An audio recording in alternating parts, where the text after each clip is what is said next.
the story of our world every day. Listen and your heart may open up. If ever you feel frightened of our world that's washed away, a mother is a mother, come to us. Women, women, women, women. Women sew the fabric of our world every day. History of violence made it through.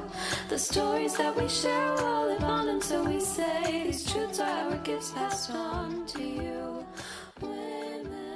Welcome to the hashtag 101 Nights show, brought to you by the Scheherazade Project.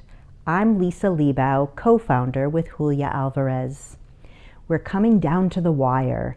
During this final week before Election Day 2020, we're hosting multi-artist specials each night at 8 p.m. Eastern. Please leave a comment in the chat about what hashtag 101 Nights has meant to you these past few months.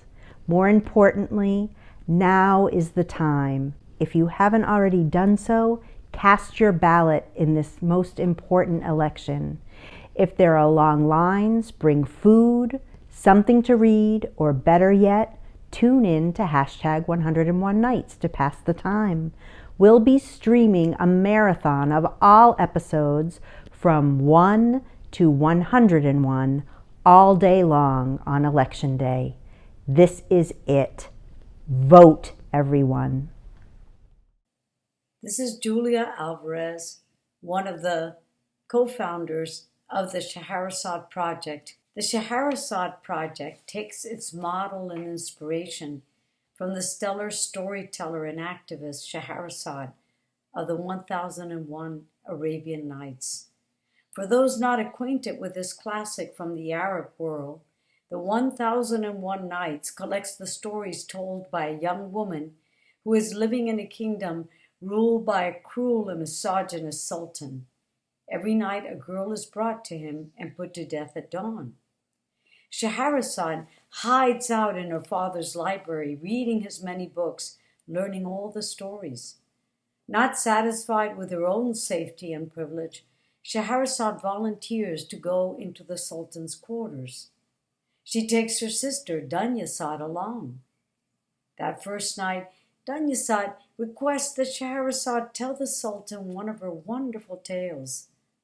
The sultan is delighted by the story and asks for another one. As the sun is coming up, Scheherazade is still mid-tale. The sultan spares her so she can finish her story the next night. And so it goes. Each night, Scheherazade finishes one tale and begins another. After 1001 nights, the sultan is smitten with love and repents his evil ways.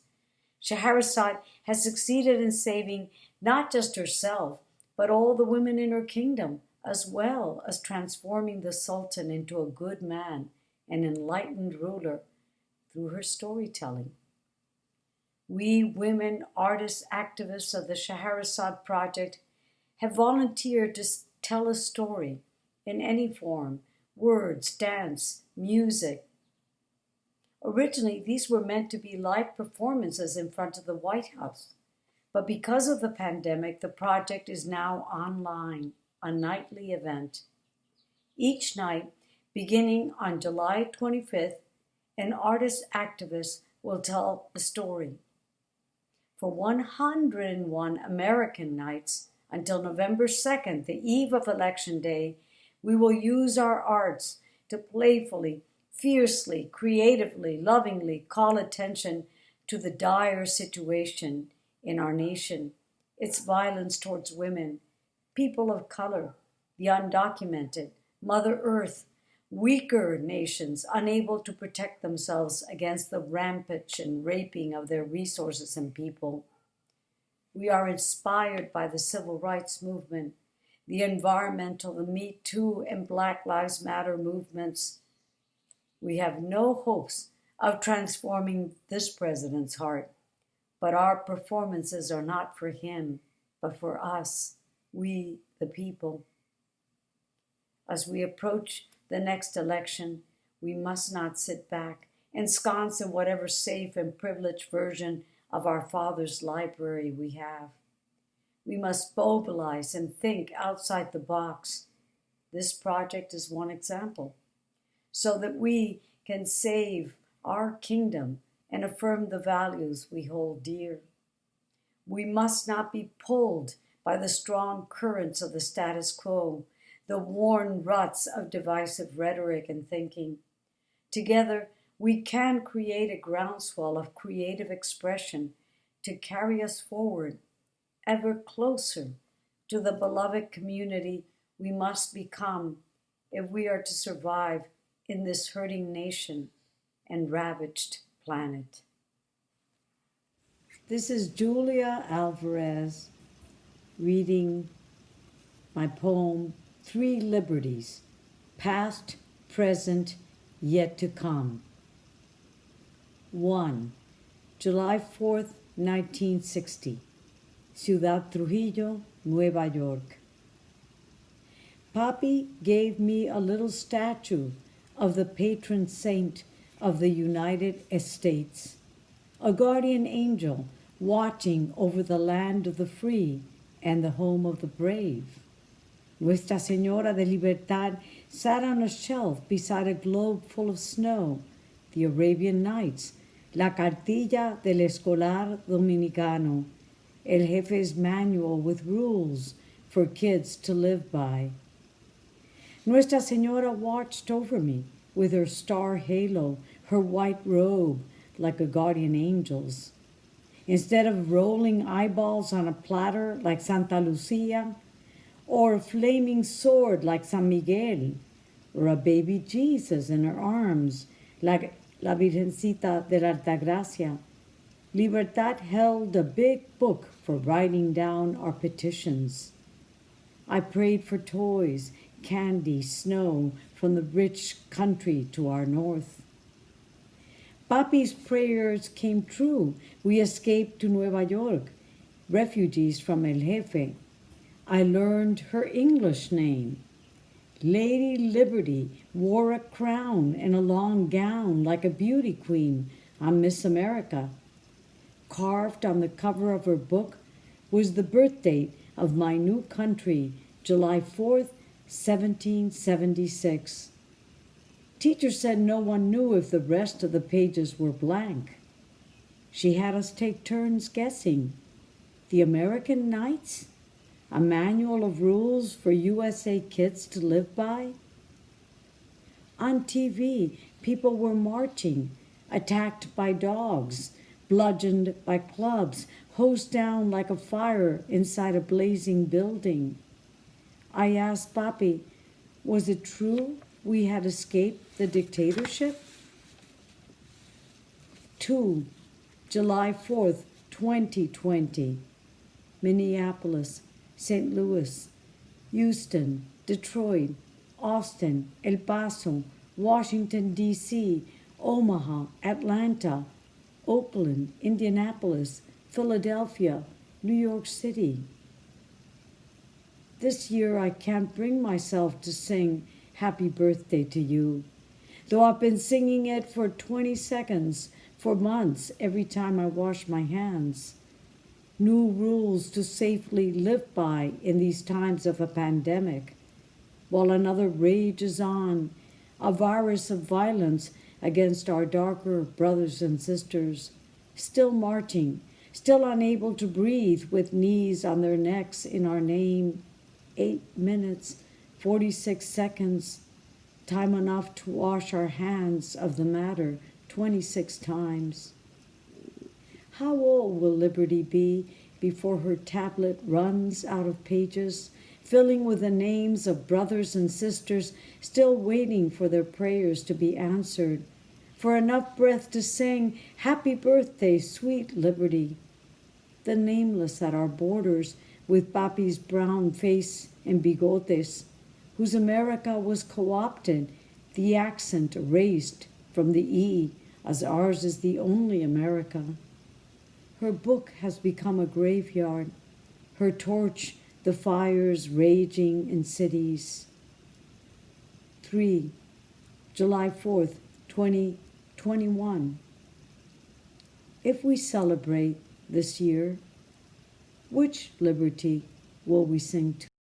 Tonight's feature is Ruby Lal's short film about Noor Jahan, Light of the World, the only woman among the great Mughals of India. Ruby Lal is an acclaimed historian of India and author of the book Empress, The Astonishing Reign of Noor Jahan, which won the 2019 Georgia Author of the Year Award in Biography. It was also a finalist in history for the Los Angeles Times Book Prize and ranked among the top 10 pick of Time Magazine, The Telegraph, and Prospect Magazine in London. She's professor of South Asian history at Emory University and divides her time between Atlanta and Delhi. I present to you Ruby Lal's Noor Jahan.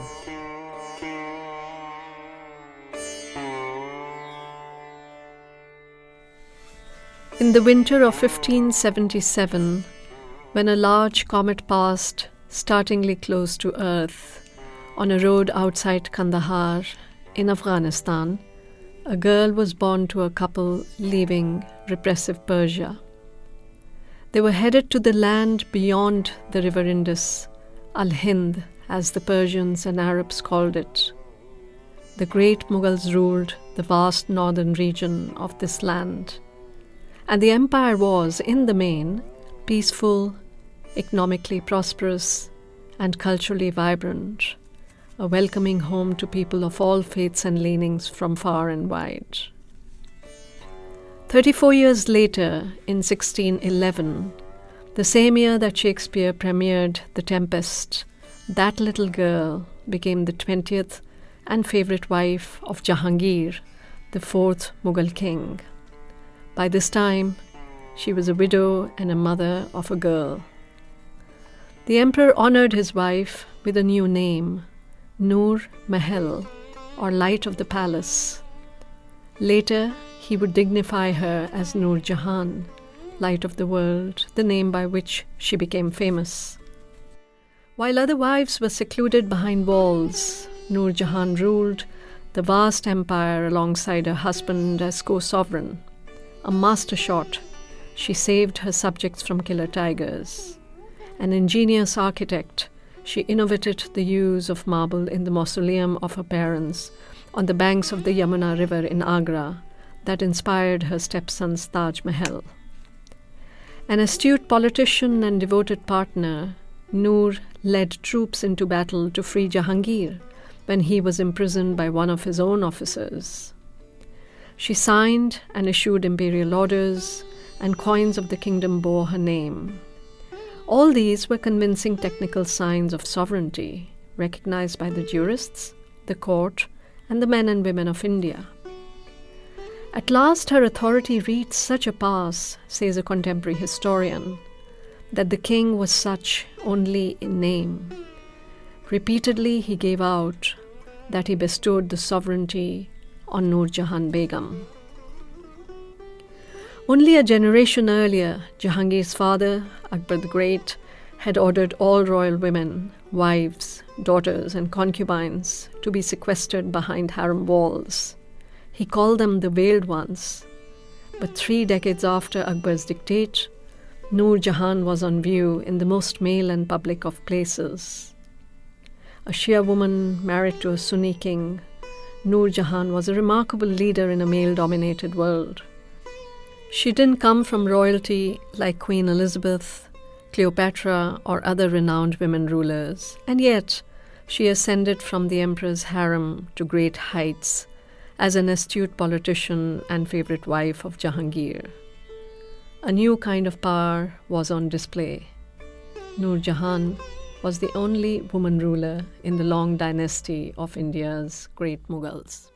Julia Tagliere. Her work has appeared in The Writer, Potomac Review, Gargoyle Magazine, Washington Independent Review of Books, Smoke Long Quarterly, Writers Resist, various anthologies, and the juried photography and prose collection, Love and Lust. She's the winner of the 2015 William Faulkner Literary Competition for Best Short Story and the 2017 Writers Center Undiscovered Voices Fellowship. Julia resides in Maryland with her family, where she completed her MA in writing at Johns Hopkins University. In 2019, she founded the community literary reading series MoCo Underground to showcase the work of local writers. She's an editor with the Baltimore Review, is currently working on her next novel, and is here now with her essay, Dental Records, This Bites. I present Julia Tagliere. Hi, I'm Julia Tagliere, and this is my essay, Dental Records. People driving 10 miles an hour under the speed limit in the left lane, but never ever turning left. Women's handbag charms. People who become endodontists on purpose. Children in cages. These are things I don't understand. I grind my teeth all the time trying to make sense of them and too many others, as if by brute mandibular force I can muscle my way into a state of divine clarity. It's what I do. It's what I'm doing right now. How some people make parallel parking look easy. Why East Coasters back into parking spaces. Not voting. Demanding personal liberty while denying personal responsibility. Algebra. See intentional cruelty. I had a dry socket infection from a wisdom tooth extraction the same semester I failed my college algebra class. Did you know you can get a dry socket infection from smoking? Even a gentle, tiny puff taken in secret behind your boyfriend's back because you were stressing over failing algebra. That may have been the first time I understood that a failure to understand could result in trauma to one's teeth. Wait, that's a lie. Like the time my older sister told my parents she had knocked her front tooth out spinning around at a school dance, but told me later she had been drinking. She swore me to secrecy. Reed made me promise to lie to our parents because she was only 13. She wore a silver cap over her tooth for years. I thought she looked like a pirate, and I wanted to be just like her. I don't blame her for fudging the truth. I like people to think better of me, too. Our grandfather was a small-town dentist who chewed gristle for fun and had all but one of his teeth when he died at the age of 76. I can't even chew gum anymore. I wonder what he would think about my grinding. Did you know George Washington's dentures were not wooden? John Adams refused to wear dentures. Abraham Lincoln didn't like dentists because one broke his jaw during treatment. Theodore Roosevelt was a bruxer. So much of my life has revolved around my teeth. Once upon a time, they were so crooked I had double rows of them, a quality I shared with sharks, though I was marginally less likely to bite. My classmates called me Jabberjaw and Snagglepuss. Later, students at the various high schools where I taught foreign languages would leave helpful dental sketches and cruel notes on my desk. They broke my heart daily, but if they'd written them in Spanish or French, I'd still have given them extra credit. I spent nearly 3 years in braces as an adult. 2 months before the braces were due to come off, I lost my front tooth. The poor little thing had been crooked for so long, there wasn't enough of a root left to canal. It was too short to save, like the rest of me. I didn't learn to roll my R's properly, a critical skill for Spanish, until I was 21. At 27, I had to learn how to roll them all over again while wearing a retainer that kept my fake flipper tooth in place. Ignoring others' lived pain. How my dog and I can lose the same number of teeth, but she can still smirk at me while gnawing her bone. Why the world has not yet run out of unknown callers. The level of sadism required to invent the root canal. My older son lost a front tooth once, but not from adolescent drinking or dental trauma-inducing poverty. No, at 3 years old, my little go-getter seized the initiative and charged into a desk face first. My daughter, fortunately, didn't lose any teeth, but her orthodontist did install a palate expander. Parents use these devices to inflict, by means of a tiny brass key inserted into the device affixed to the roofs of those tiny mouths, the most awful pain on their children in order to force their tender, slender jaws to expand enough to hold their stupidly massive teeth. I think she's forgiven me now, but some days I'm still not sure. My younger son, apparently, has an extra set of incisors lurking somewhere in his hard palate, which makes me ponder sometimes if I gave birth to a vampire, or if he is being eaten alive from the inside by a phantom twin. But then the thought passes, and I grind my teeth about something else. How to make small talk at social functions. The appeal of James Joyce. There, I said it. Palate expanders. The quality and quantity of the small talk I made at a social function I have just attended. Human babies, I have heard, are born with all our teeth preloaded, a notion that disturbed me endlessly during my pregnancies. Wondering if those little aliens were going to try and chew their way out instead of opting for a more conventional John Hurt type womb burst caused me months of feverish maternity nightmares. Thankfully, they all behaved, mostly. Although my older son did once bite my breast hard enough to draw blood, which put a swift end to breastfeeding that little gremlin. But I worry, now that he's applying to colleges, if I should have just sucked it up. What if my cutting him off early keeps him from getting into his stretch school? Did you know, according to Colgate.com, while some lucky kids find a $20 bill under their pillow after losing a tooth, most tooth payouts fall in the range of $1 to $5. According to survey data, only 3% of kids receive less than $1, and only 8% of kids receive more than $5 per tooth. Science deniers. See also flat earthers, anti-vaxxers, mask burners, et al. People who enjoy chewing ice. The whiteness of Joe Biden's smile. Having paid far too much for my kids' baby teeth. If you check my jewelry box, you will find all my babies' baby teeth. I take them out and rattle them in my palm sometimes and think about old 70s TV shows or the movie Beetlejuice, featuring stereotypical headhunter types wearing necklaces made of fangs and claws. And I wonder if, when I am an old woman, I will turn these teeth into a macabre necklace that will terrify my unborn grandchildren as they dream and gnash their future teeth inside their mothers. That's a lie. I don't think I'll be a grandmother. My children have all said they don't want to have children.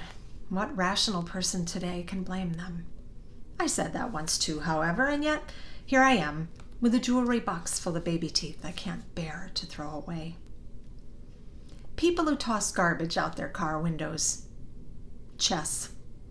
Why the one item at the store I need is on the shelf the farthest from my reach. The inexplicable number of cereal, chip, and cracker packages in my pantry that only contain crumbs or stale bits hard enough to crack a tooth. I wonder sometimes if I have anger issues with all the time I spend grinding, but really most of the time, especially these last few years, I think it's people issues, because my anger and I are generally on pretty good terms. But I did break a tooth earlier this year, even if it was only my fake flipper tooth. Did you know police can use dental records to identify a dead body? I've also heard they can identify a perp from a bite mark on a victim's flesh. I find that intriguing. There are people I sometimes think of biting hard before I remember who I am, or who I thought I was. Why we humans can't update our operating systems like computers. Wasn't the Matrix supposed to be an actual thing by now?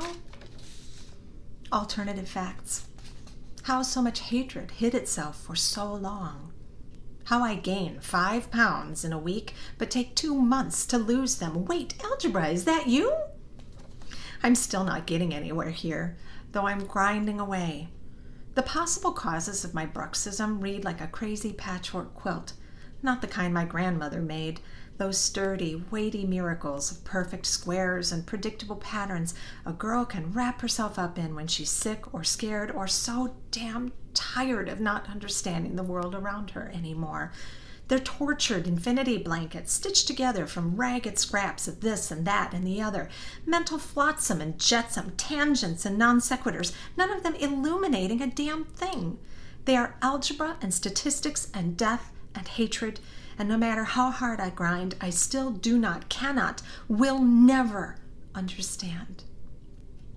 I'm too short to save now, and I cannot seem to find a toehold on which to climb. So maybe all this grinding is really just me, endlessly snapping my throbbing, dying teeth at that thing on the top shelf that remains so stubbornly out of my reach. Flossing, the dance. Marginal tax rates. People with empty inboxes. Political expediency. So I grind. Perhaps that's the point. I grind, therefore I am. Well, if it's not the point, I don't care anymore. I can't afford to. I only have so many teeth left. Thank you to the Scheherazade Project. Fight on. Tonight, we feature dance artist, author, and educator Andrea Olson. She's a professor emerita of dance at Middlebury College. Her publications include co-authoring a triad of books on the body. Recently, Andrea's touring virtually a new dance with text. Tonight, we bring you a web-based somatic excursion, part of Andrea Olson's recent Body and Earth 7 web-based somatic excursions film project with Scotty Hardwig and Karen McHose. Enjoy the journey.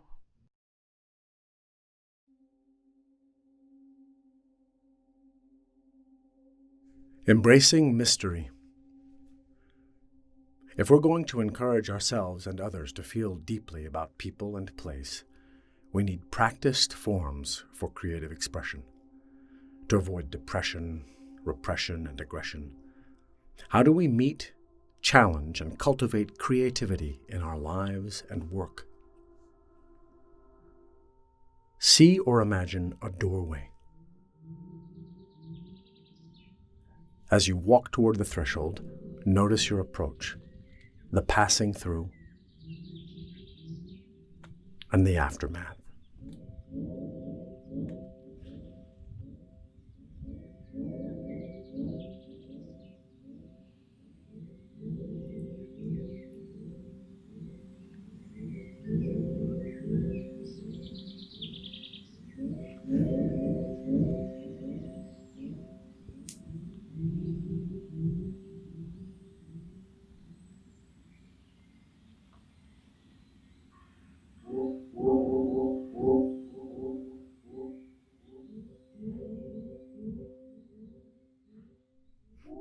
Begin walking. You are simply a human being walking. Walk your own walk. What's the threshold between walking and moving?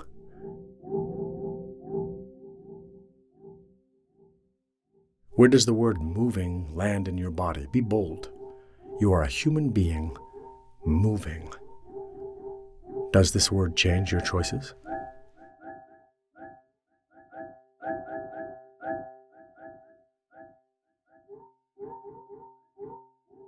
What's the threshold between moving and dancing? Any style, cultural tradition, or personal movement is included. Your body knows about dancing. It's your birthright.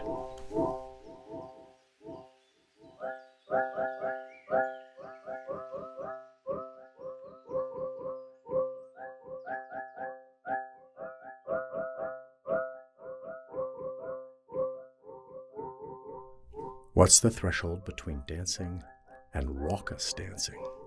Explore whatever that means to you.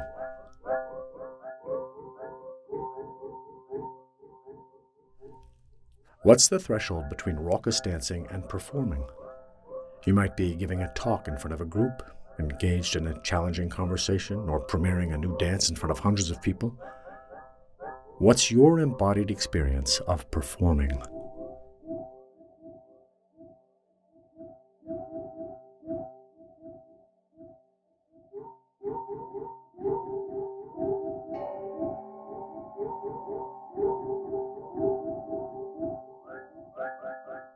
What's the threshold between performing and meditating? Invite betweenness. Now you are meditating as you move, whole body moving.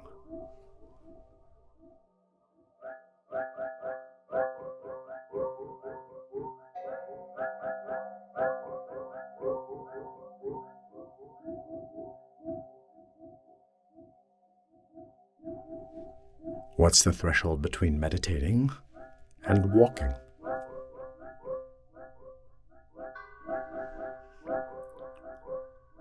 Exploring that sequence again, continue walking through the space. Cultivate the gap between knowing and not knowing, the ecotone of uncertainty that allows a creative response. What's the threshold between walking and moving?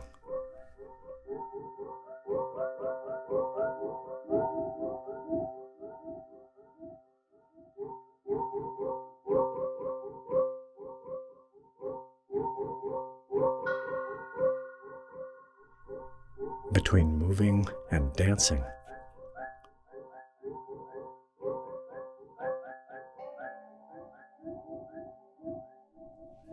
Between dancing and raucous dancing.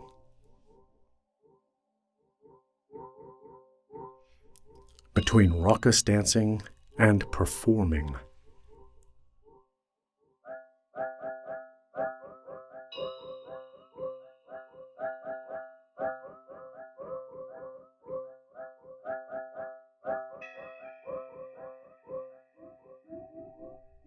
Between performing and meditating.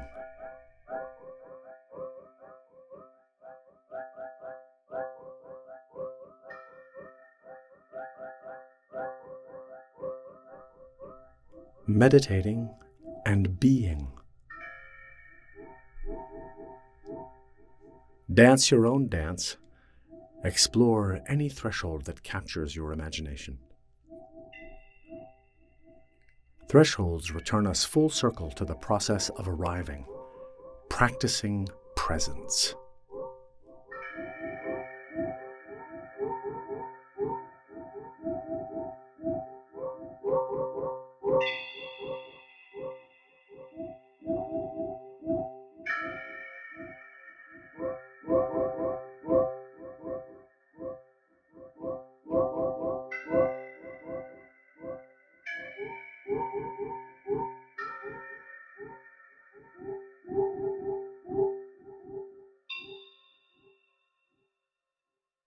Sometimes we don't have the words, but we know from experience that the evocative qualities of music and dance link us to larger spheres, like the giant kelp forest silently undulating just below the ocean's surface. Humans don't create movement. We participate in a moving universe.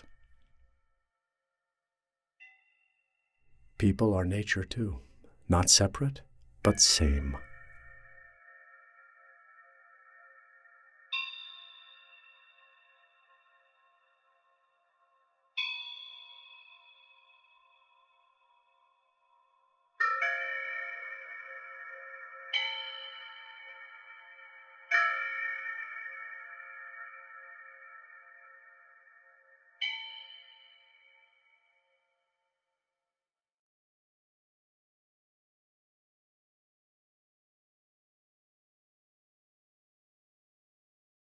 Tonight's featured artist is Tara Campbell, a writer, teacher, Kimbilio Fellow, and fiction editor at Barrel House. Previous and upcoming publication credits include Smokelong Quarterly, Master's Review. She's the author of a novel, Treevolution, and two collections, Circe's Bicycle and Midnight at the Organporium. Her newest book, Political AF, a Rage collection, will be released by Unlikely Books in August. And here she is, Tara Campbell. For this recording, I'm going to read 4 works from my upcoming book, Political AF. And yes, it is Political AF. The first work I'll read is a poem called The Meadow, and it's a meditation on the nature of violence in the world. The meadow considers the velvety slick on her skin, sips at its edges, trickles it into her pores. Only a taste this time, she swears, until she falls in love once more with her own wet heft. The meadow umbers herself from the silken pool, plumps herself, besotted, against the dead, skin to skin, until she hates herself again.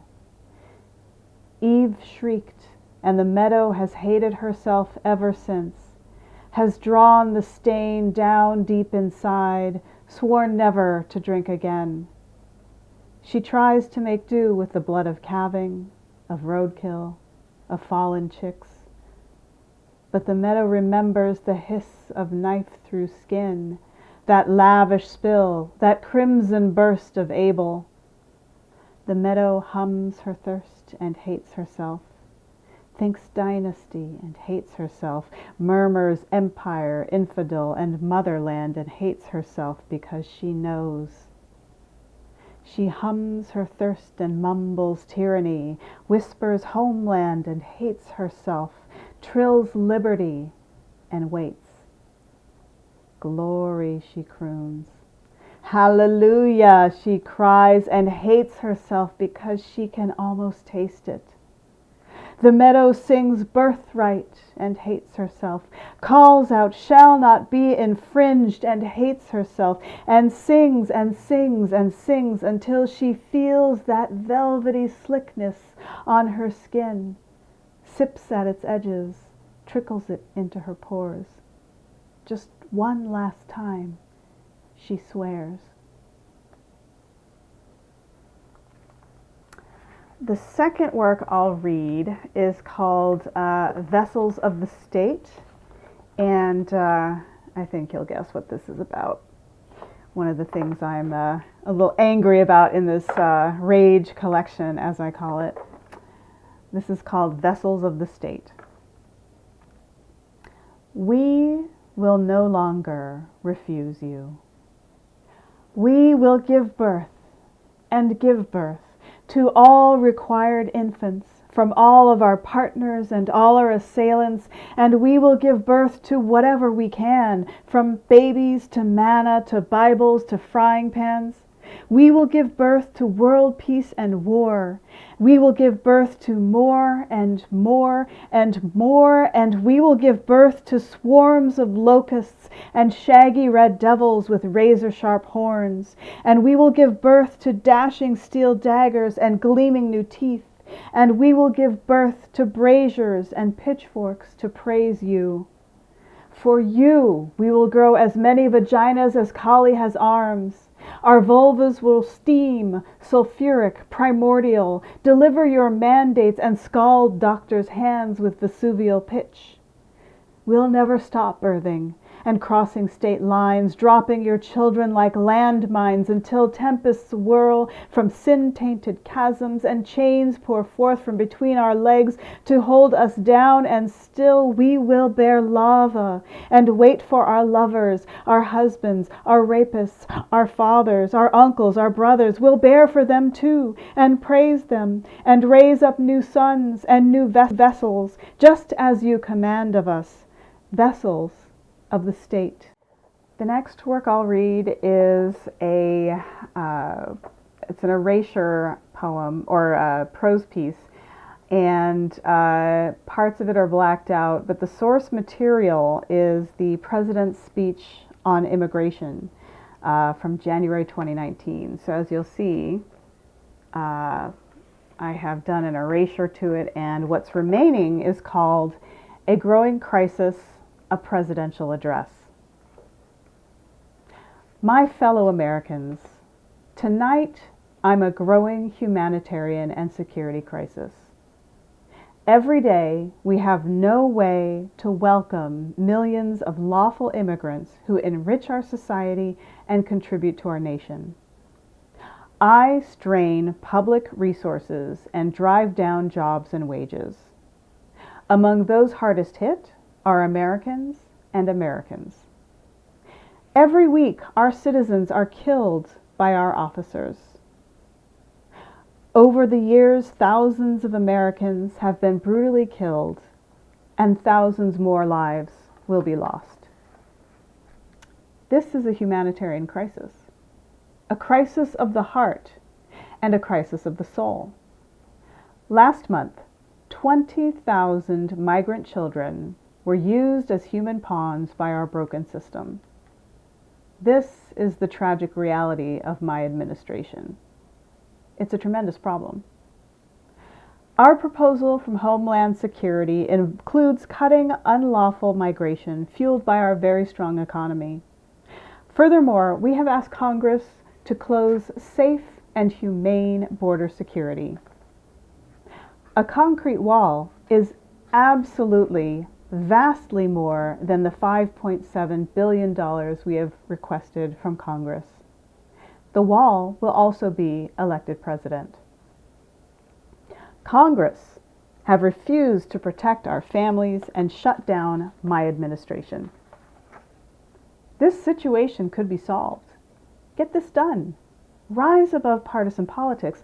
Why do wealthy politicians hate the people on the outside? The only thing that is immoral is the politicians.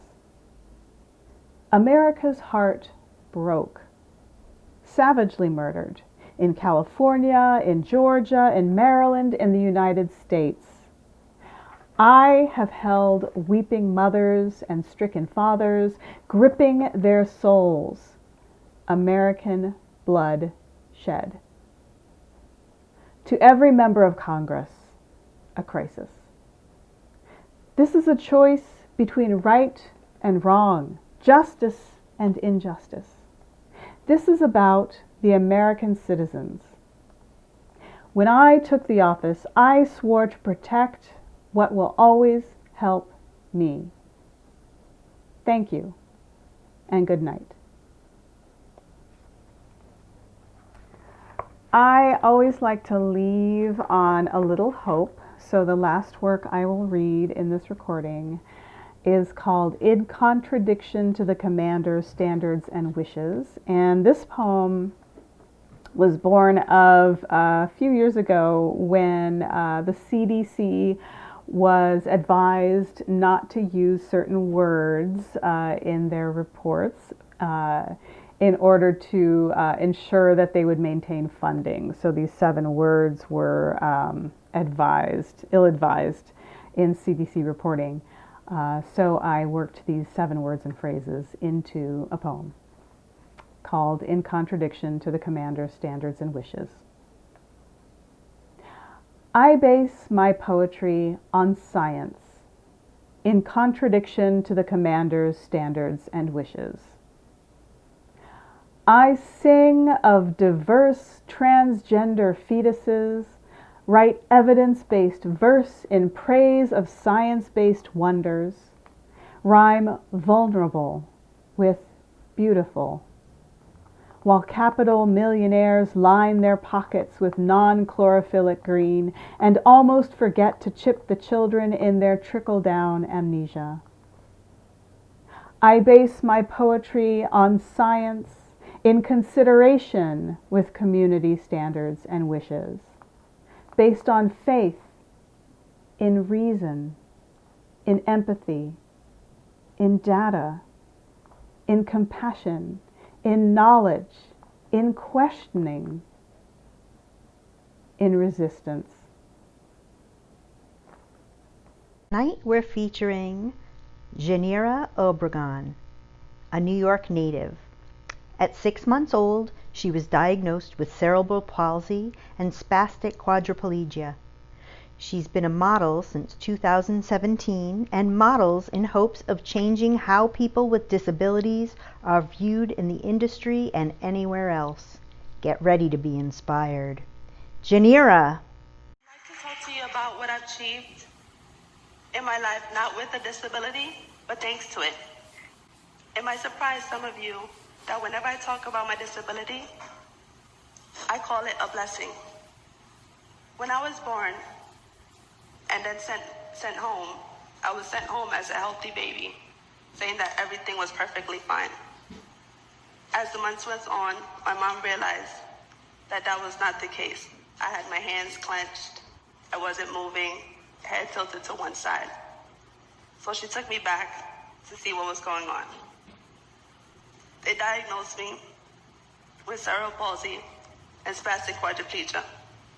Oh, and they told my mom, by the way, she won't be able to speak, hear, see, or move from the neck down. My mom took the diagnosis and said, I know she'll be fine.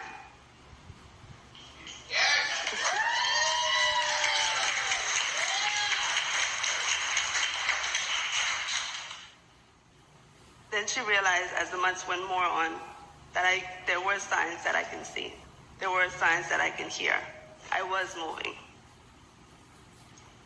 I had a typical upbringing, going to in elementary school and middle school, having specialized classes, smaller classrooms, or 2 teachers, having an IEP for students with disabilities, accommodating my needs. When I got to high school, that changed. They told me, well, she can go for a local RCT diploma, only valid in New York for students with disabilities. I remember going home and saying, that's not what I want. I want a high school diploma, just like any other student. We had to have a big meeting with teachers and my mom and myself. I remember one professor saying, well, to my mom that, you think she can handle it?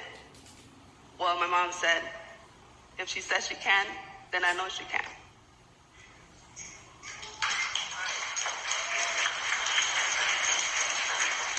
And that's exactly what we did. Basically, I had to forfeit my IEP. Graduation came along, and I ranked number 4th in my graduating class.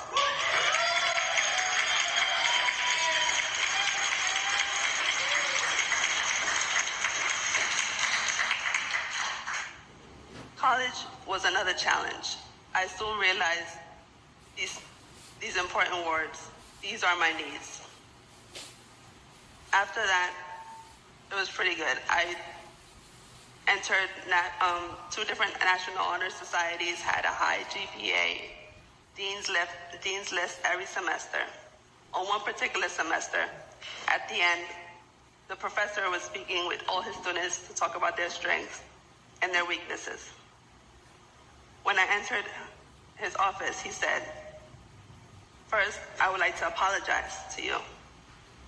I looked confused, but I listened. He said, I would like to apologize because I never had a student with a disability in my class, but you were one of the 3 students that received an A in my class. And you changed my perspective of what it is to have a disability.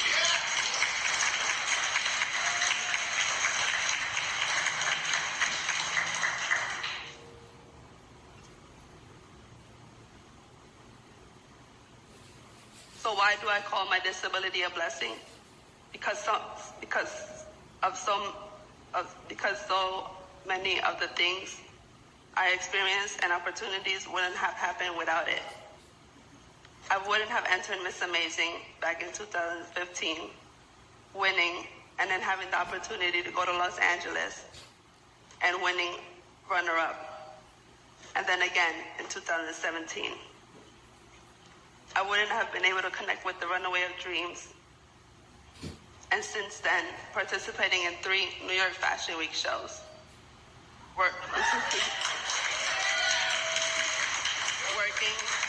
Working with the designers and advocating and saying, well, let's design the garments this way. That way it's easier for me. Really, what I want to tell you tonight is simple. I'm just like you. I like to sit outside, enjoy the sun, hang out with family, sit back and watch a movie. Everyone has something they can do. Everyone has something they can't do, but would like to. And then everyone has something that they can do especially well. I don't know if I have a superpower, but I do know I have a voice. I believe in myself. And with that, I want people to hear me when I say we can overcome any challenges that can occur. And you just might find the best version of yourself because of them. Thank you. I'm Chelsea Goward, and I'm a textile artist. Welcome to my studio. I think creativity is having an outlet to express yourself, whatever that may be. Creativity is being clever and smart with the resources that you have at your disposal. I think storytelling is super, super important. The first person perspective of your experience and the telling of the stories of your ancestors and surroundings can be told in so many ways. The rug on the floor is made of all towels. Also featured here is a portrait of my mother hanging above the rug in orange, and a book that I've just recently finished making called Sonambulo. It's written in Spanish and there's some English in there.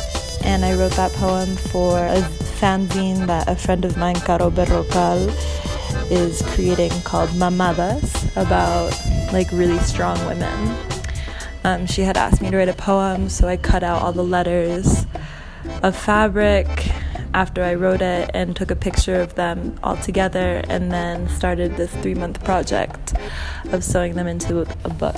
My practice of weaving and sewing and patching is my version of storytelling. From where each piece of recycled fabric I use comes from, to the poetry I cut and sew, to the images I collage. I love colors and corners and curves, and that's what inspires me. And I'm inspired by texture. I think I'm most passionate about sharing and movement and patience. It's like a mantra that I definitely try to repeat to myself constantly. I've been in this creative space, this studio, for 2 years now with many different people, and I'm really grateful to be in this space. Tonight, we're featuring 2 performances by Crystal Brown, an associate professor of dance and chair of the dance program at Middlebury College. The first, titled What We Ask of Flesh, and the second, I'm Fine. I'm happy to present Crystal Brown.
tender for the wrong reasons. Not incessant teeth, unyielding jaw, or needing hand. They ache from the lack of honest touch.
Chuck.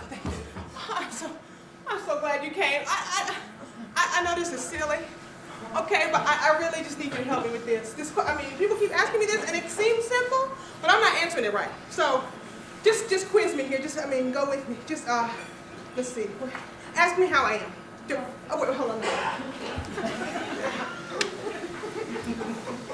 Okay, ask me now. Ask me how I am. How are you? I'm fine! Oh, that's aggressive. Sounds like I'm hiding something. Okay, I don't want them to think I'm hiding anything. Okay, ask me again. Just ask me how I am. I'm fine! Prozac. No, I don't think I'm okay. Okay. Just let me think about it. Give me one more shot. Just ask me how I am. How are you? I'm fine. That's better? Yeah. Aren't I? Little tacky. You look a little not fine. By all measures and worldly affectations, I'm fine. By all, demeanor, I'm fine. When anyone asks, I say I'm fine. After the baby, I'm fine. After the breakup, I'm fine. After going to God, I'm fine. And after the hair, I'm fine. No, seriously, it's not cancer, I'm fine. After the weight loss, I'm fine. What woman in her right mind is going to complain about being thinner? Me? I'm fine. They keep asking me this. They just want to know. It's like they're on a fishing expedition or something, like casting their net, wanting to know if they're going to be the one to catch me on the day when my eyes are welled up, my lips are pursed, and there's that lump in my throat that really wants to tell them how the heck I really am. When all that spills out, they'll catch it and run and tell the next person, like they've solved the riddle of the Sphinx. But I am fine. Trust me on this. I'm fine. Don't we all hit a little rough patch? Yeah? Take a little trip to the dark side? Determine how long we're going to linger in the unrest? But I have started to chart my way down the road to recover me. And I've stayed my last night at the Lost My Way Motel. I've paid my bill. I've cleared my pay-per-view count. I have collected a plethora of soaps and shampoos. And I've had my last continental breakfast with Jessica. Housekeeper / front door clerk / confidant. And after all this, I feel like I'm stronger, I'm stronger. I'm humble. I'm vulnerable. Sometimes I'm a little overwhelmed. God knows I'm in need of a new pair of jeans.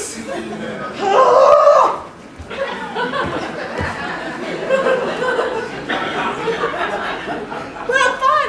Seriously. I'm fine. I'm working through it, I'm a little more cautious than I used to be, but, can't let everything in all the time.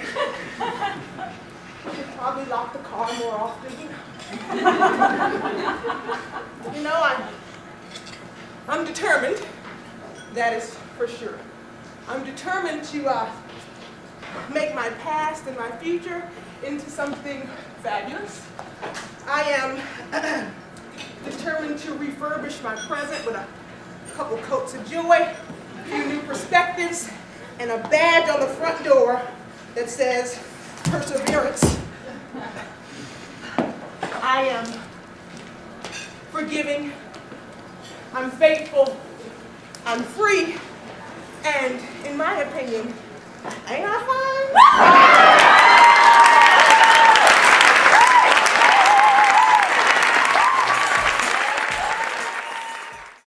This is night 93 in our countdown to Election Day, and the kickoff to a special week of storytelling curated by one of our partners, Better Said Than Done. Tonight through Friday, we're featuring one Better Said Than Done storyteller each night. On Saturday night, Better Said Than Done will host a 6-story special. You won't want to miss it.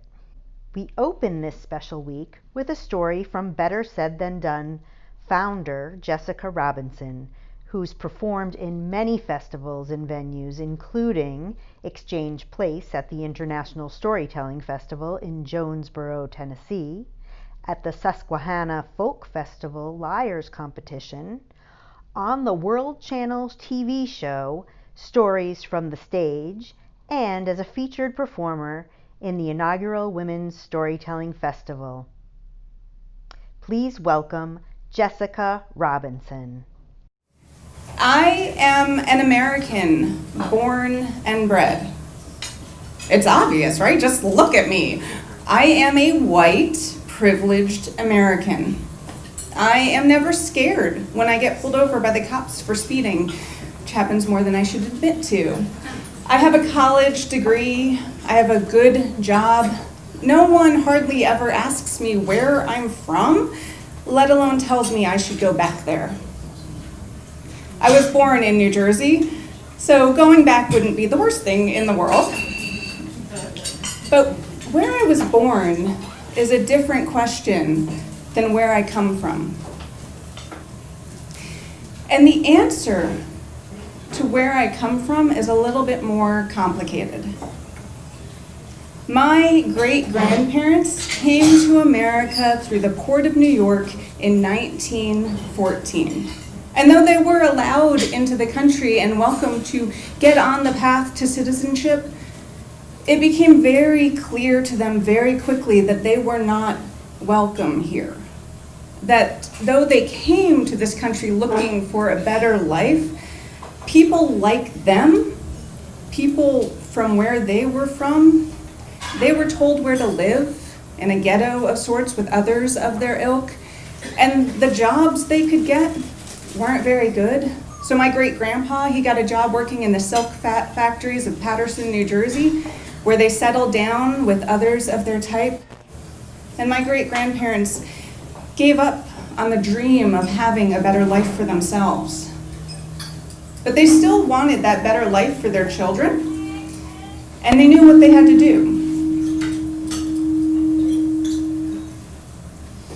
They had to breed the other out of them. They had to diminish the immigrant stain. They had to teach their kids to lose their heritage and to be Americans. They had to teach them to get rid of any of that stigma, that stench of being an Italian. My grandparents had some control over what they could do. I mean, their kids looked Italian, but they tried to dress them as well as a factory worker's salary would allow them. They always made sure their kids were clean because Italians were known to be dirty.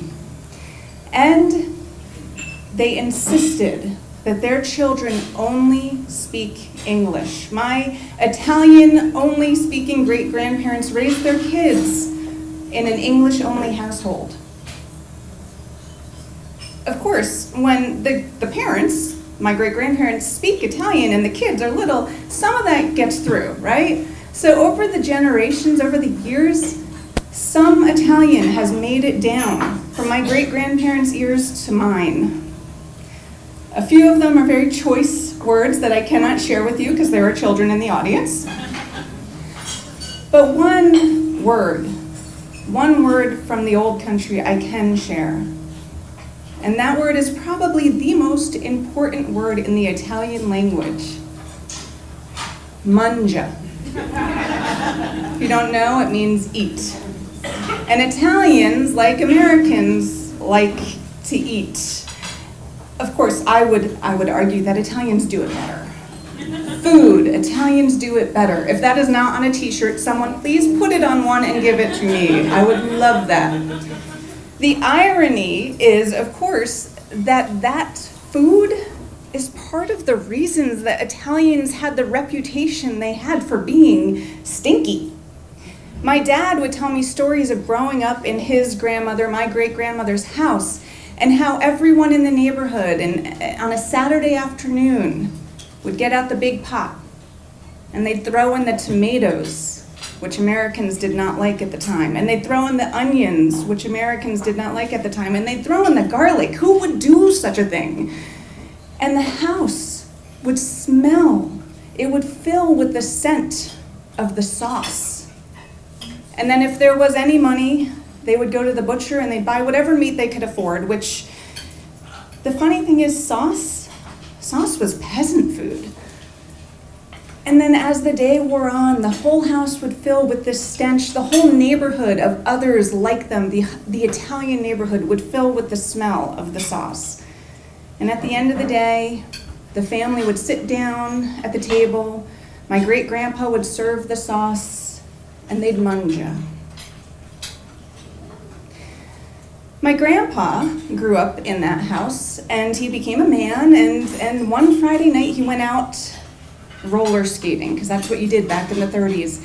And as he was roller skating around the rink, his eyes landed on a beautiful French-Canadian woman.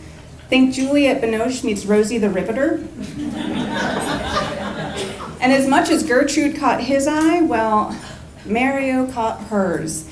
And as Mario, an obviously Italian man, skated towards her, the only thing that Gertrude could think was, my, he looks so clean for an Italian. Well, Gert and Mario were smitten. And not long after, Gertrude brought Mario back to meet her family. Her parents were immigrants themselves from Canada who had come to this country to give their kids a chance at a better life. But they didn't face the same stigma that Italians had, the newly classified as whites Italians. So they weren't too sure about Mario. They weren't sure that they wanted to let their daughter take a step back by marrying an Italian. But here's the thing, Canadians, like Americans, like Italians, like to eat. So one day, my grandpa Mario cooked up a big batch of sauce, and he carried it over to Gert's family's house, and he served the sauce, and they mangied. And when they were done, it must have worked, because Gert and Mario got married. And then Mario, like a good first-generation American, when World War II broke up, he signed up for the Army, and they started their family. My dad, Dave, was the firstborn. And Mario served his time in the Army. And then when he got out of the Army, he went back to Patterson, and he went back to looking for work. But Italians still were not so popular right after World War II, and so the only work he could find was as a sign maker. And as the years went by, Gert and Mario ended up with 9 children. They were good Catholics. And they did their best to give their kids a chance at a better life, because even though their kids were only half Italian, they still shared that status. They still had that last name. And so they made sure their kids were always clean, and their kids were always dressed as well as a sign maker's salary could allow. And they made sure their kids were well educated. There was no money for college, that wasn't going to happen, but they made sure their kids studied hard and worked hard to try to give them whatever edge they could have. And on a Saturday afternoon, Mario would get out the big pot, because Gert never did learn how to cook. And he'd throw in the tomatoes and the onion and the garlic and whatever meat was on sale at the butcher if they could afford it. And as the house filled with the smell of our family sauce, they'd sit around the table and they'd mangia. And the next day they'd eat from the same pot, and the next day and the next day until it was gone, because that's all they could afford. My dad grew up to be a tall, thin, fair-haired, light-skinned man When he was 19 years old, he enlisted in the Navy, and he served his time and got out just as Vietnam was breaking out. Great timing there. And then he came back to Patterson, and he went to look for a job, and partly because he was well educated, and partly because of the way he looked, and partly because it was the 60s, man. The times, they were a-changin'. He didn't have a problem getting a good job. And one Friday night, after a long day at work, he walked into a bar and he saw a beautiful Polish woman. Think the grown-up Shirley Temple. And his eyes locked on hers and her eyes locked on his, and they were smitten. And not long after, Annie brought Dave, my father Dave, back to her parents' house, her Polish first-generation parents' house. And whether it was because they hadn't had to deal with the same stigma that my Italian family had, or whether it was because they came here with money, or whether it was just because they really, really wanted to leave any stench of the old world behind, Annie's parents said, no, we're not letting an Italian in the family. Annie and Dave got married anyway. But my mom's family wasn't at the wedding. Fortunately for everyone, they had 3 gorgeous kids. The third one was definitely the best. Third time's the charm. And both sets of grandparents did love us, although we were kind of the black sheep of the Polish family. And whether it was because of the tension with the race issue, or whether it was because of the million other reasons, my parents got divorced. And my dad moved back to Patterson, and we stayed in our home in the suburbs. And my mom never really learned how to cook. So I would look forward to those Saturdays when my dad would come down, usually with a couple of his siblings, and he'd get out the big pot. He'd bring it himself, because my mom didn't have one. And he'd throw in the tomatoes and the garlic and the onion, and the house would fill with the most delicious smell. And then he'd go and he'd get whatever meat he wanted, because he could afford it. And at the end of the day, we would sit around the table and we'd manja. I have grown up to have a college education, to have a great job. I was born as a white, privileged American. But thanks to my father's stories, I will never forget where I come from. And thanks in part to the fact that on a Saturday afternoon, I have been known to take out the big pot, to throw in the tomatoes and the onion and the garlic, lots of vino, celery, which is a controversial ingredient, but I like it, and whatever meat I feel like making, because I can afford it. My American family won't forget. And as the stench, the delicious, delicious stench of my family sauce fills up the house, my American family and I sit down at the table and we manja.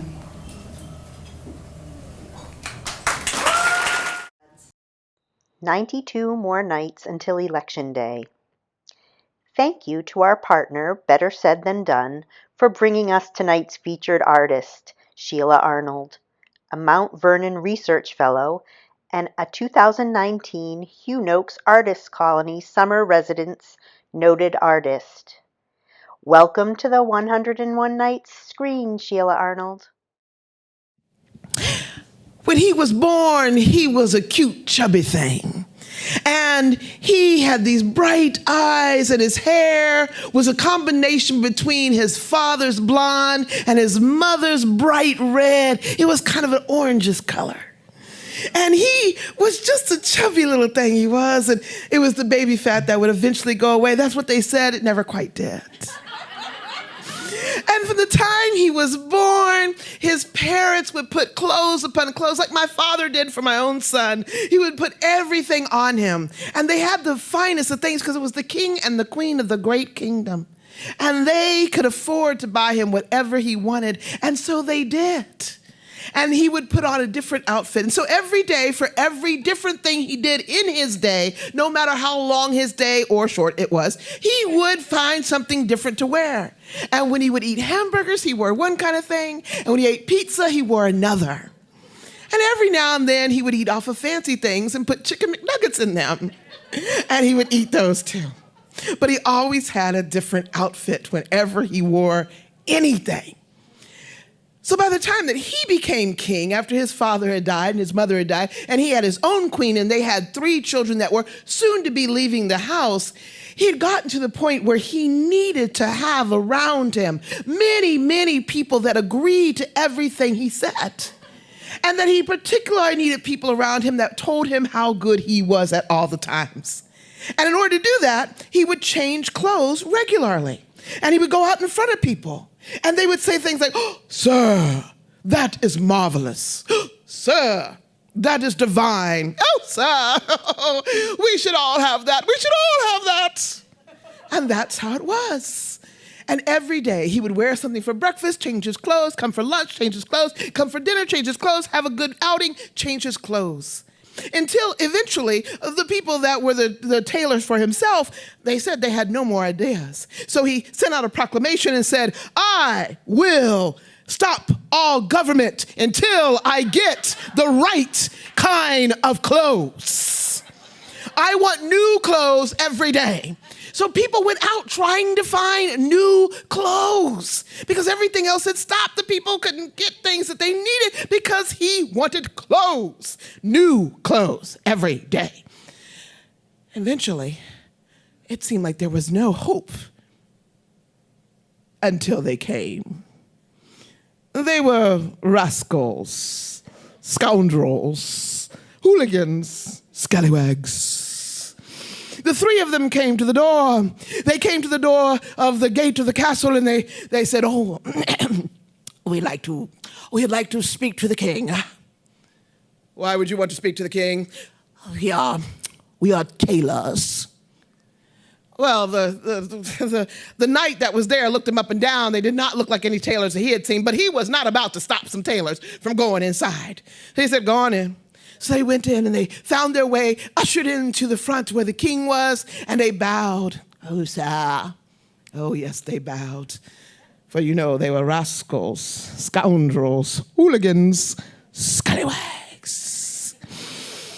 Sir, we are delighted to be able to come before you, for we desire to make you a fine, fine outfit, an outfit that will make you wiser than anything, and you will not even have to read very much.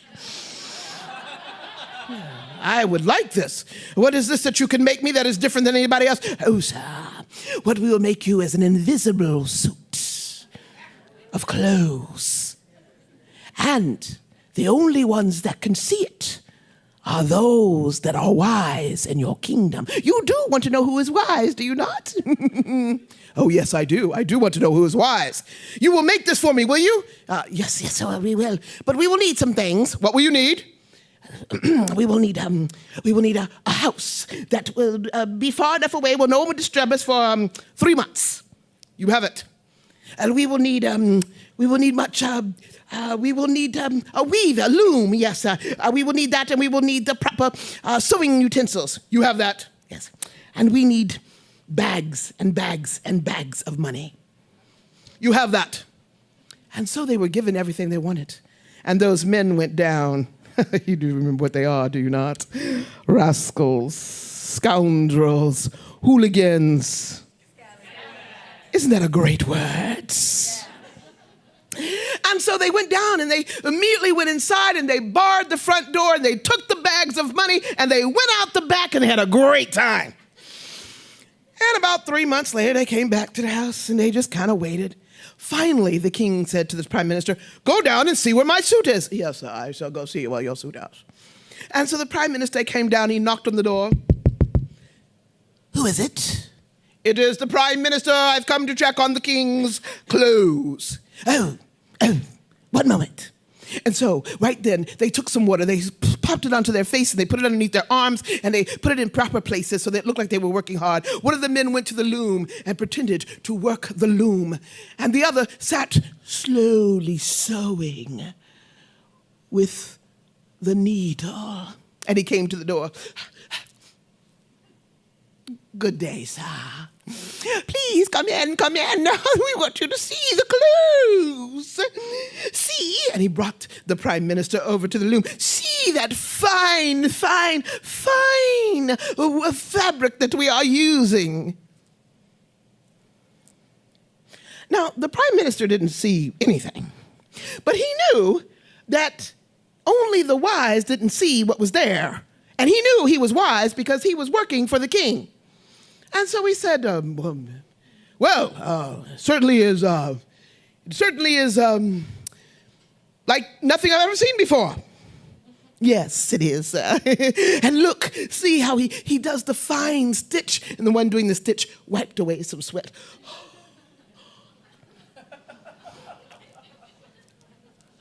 Yes, it is the finest I've ever seen. It is so light, it is almost invisible. That is the point. When will you be ready? I must take this back to the king. Oh, we shall bring it tomorrow.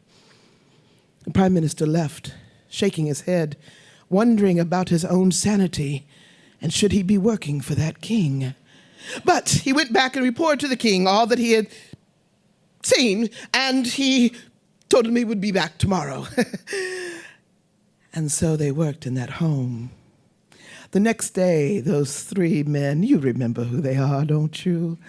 Rascals, scoundrels, hooligans. Oh, yes. They came back up. They went and they had their arms loaded. It seemed loaded with clothes in their hands as they walked over to the gate. They came up to the gate and they said, "We have come to see the king. Hurry now, these are heavy." Okay. And so, because the knight had been furloughed, he wasn't working without pay and was thrilled to see something new was going to happen at the palace. He quickly opened the door and said, "Go on in." And they walked in. Inside of the palace, the king had gathered everyone in his entire administration, all 25 of them. And they were gathered there, lords and ladies, ladies, duchesses and dukes, and others all about. His wife, the queen, was seated beside him, and their three daughters, their one daughter and their two boys, and the other one who doesn't always come out. But they all were there, gathered around they were. And they waited. They came in, and they bowed. "Good sir, it is with great joy that we present your kingly suit." Yes. The king did not see anything, but he knew he was wise. Something was there. He would not have said that as a promise if there was not. Yes, it's very nice. Please put it in my room. Thank you. "Sir, we can't put this in your room. We must fit it upon you and see if there are places we must sew." Right now? In your room, sir, now. "Well, yes, I shall return." And so he led the way with his page boy into his own private quarters. "If you wouldn't mind, sir, if you would please take off all of your clothes." And the king proceeded to do so, leaving his underwear on. "Sir, we made you underwear as well."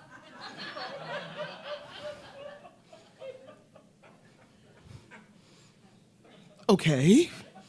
And so he took that off also. And then the three men began to hover around him. They would pick up something from the pile and they would put it on. "Oh, lift your leg, please, lift your leg. There you are, yes. And the other, oh, a little tight there. Could you sew that part? Yes, indeed. All right, and now your shirt, yes, put your arms out, sir. Oh, yes, very nicely done. Oh, button it up, yes, sir.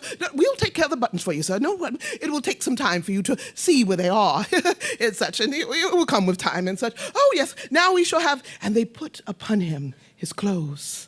They put upon him the fine underwear and the long shirt and the pants that went up to his knees and down to his knees, and the shirt, the large shirt upon it, and a vest that came over top of it, and some flouncy pretty things right there, and a long robe behind him. It was a fine thing. And by the time they finished, they showed him to the mirror, and when he looked in, he said, "Now that is a fine suit."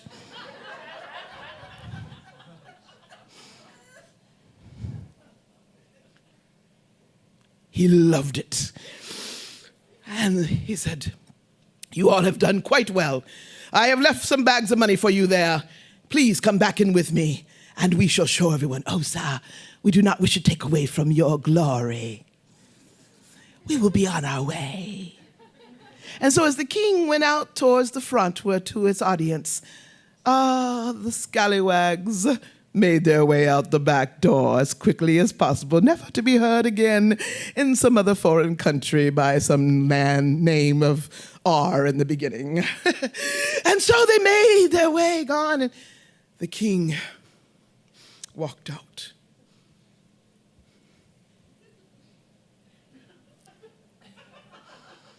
There was a great intake of breath when he showed himself. He first went to the front of his wife and he said, "My dear, what do you think?" I was not expecting to see that much today. Or not in a while. It takes my breath away. I must leave. And she got up and left. He turned to his children and said, "Children, is not your father magnificent? We have never seen anything like that before. It is more than we could ever imagine. We never thought it would ever come in front of our eyes. We must go help our mother." And they left. He turned to the audience and he said, "And you, good people, what do you say?" There was a moment of silence. And then it began. "Oh, sir, that is the finest of all the suits you have ever worn before. You should wear it every day." "Oh, yes, sir. I do believe all the men in the kingdom need a suit like that. Would you give one to my husband, please?" Oh, sir, if anyone looked like you in a suit like that, we would never want any of them, we would never expect them to be king, for you are the only one that can be kingly like that king." And yes, oh, they praised him. And then the knight came to the door. He opened the door. He went,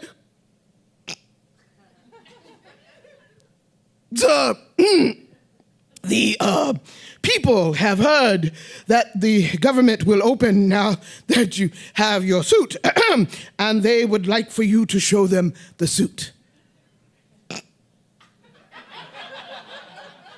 "Sir, of course I will."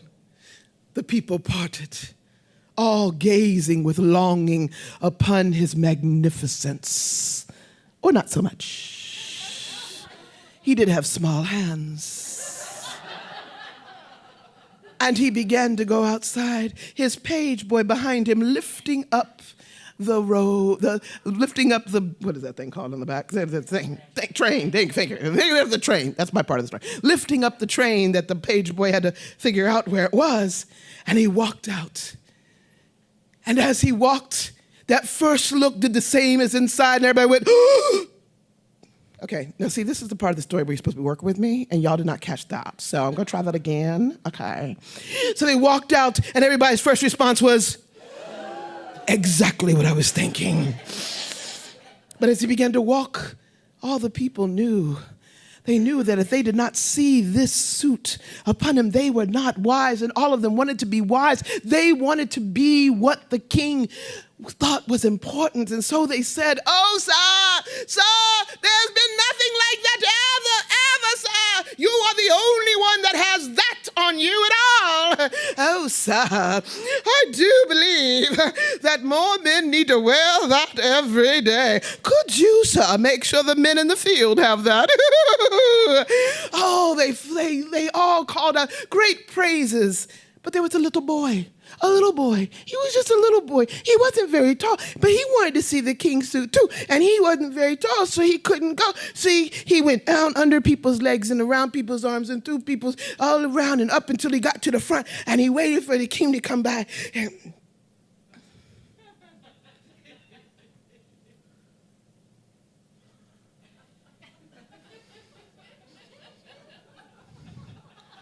the king is naked.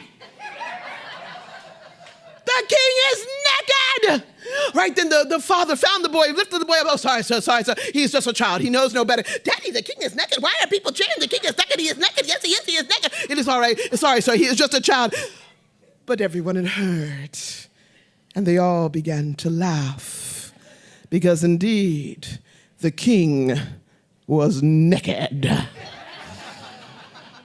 But all the king could do was walk with his page behind him, showing his magnificence. Thank you to our partner, Better Said Than Done, for bringing Bonnie Gardner to us as a featured artist. Bonnie is a former journalist and magazine editor who transitioned to IT but never lost her love of a good story. When she's not working her day job, Bonnie helps run Big World Project, a nonprofit that supports the educational and health needs of children living in 2 orphanages in Southeast Vietnam. And I'm pleased to welcome Bonnie Gardner. So I'm standing in my front yard looking at the sign that someone put there the night before. It's February 6th, 2017. And I have my arm around my 10-year-old son, and I'm having one of those parenting dilemmas where, like, I don't know, should I let him see how upset I am, or should I just play it cool? It was really cold, but I couldn't go inside because I was in shock. So let me tell you about parenting that 10-year-old. And I have to go way back to these weekends that my husband Ray and I spent in a church basement in Alexandria, where me, good student that I have always been, was taking copious notes on attachment disorder. See, when you get ready to adopt a child from another country, you're required to take a certain number of hours of parenting education.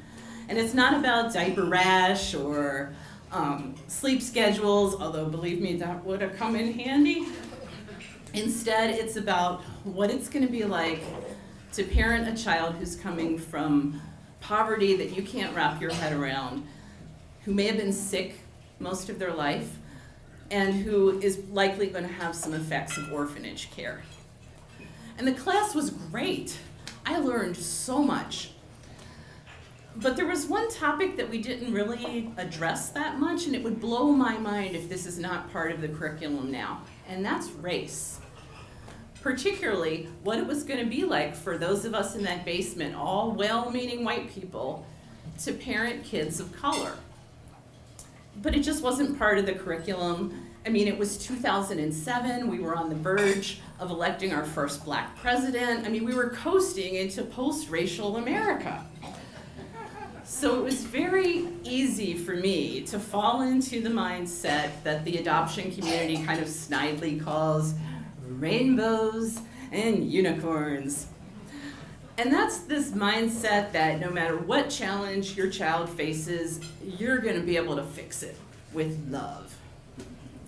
So we finished the class, and sometime after that, Ray and I get on a plane, and we fly to Vietnam, and we become the parents of this adorable 2-year-old boy we named Owen.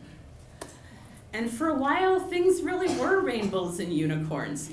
I was head over heels in love. I didn't have to think that much about race. I mean, we were in the DC area, this incredibly diverse place, people from all over the world. We were in Vienna, Virginia, this progressive suburb. It was like white parents, Asian kid.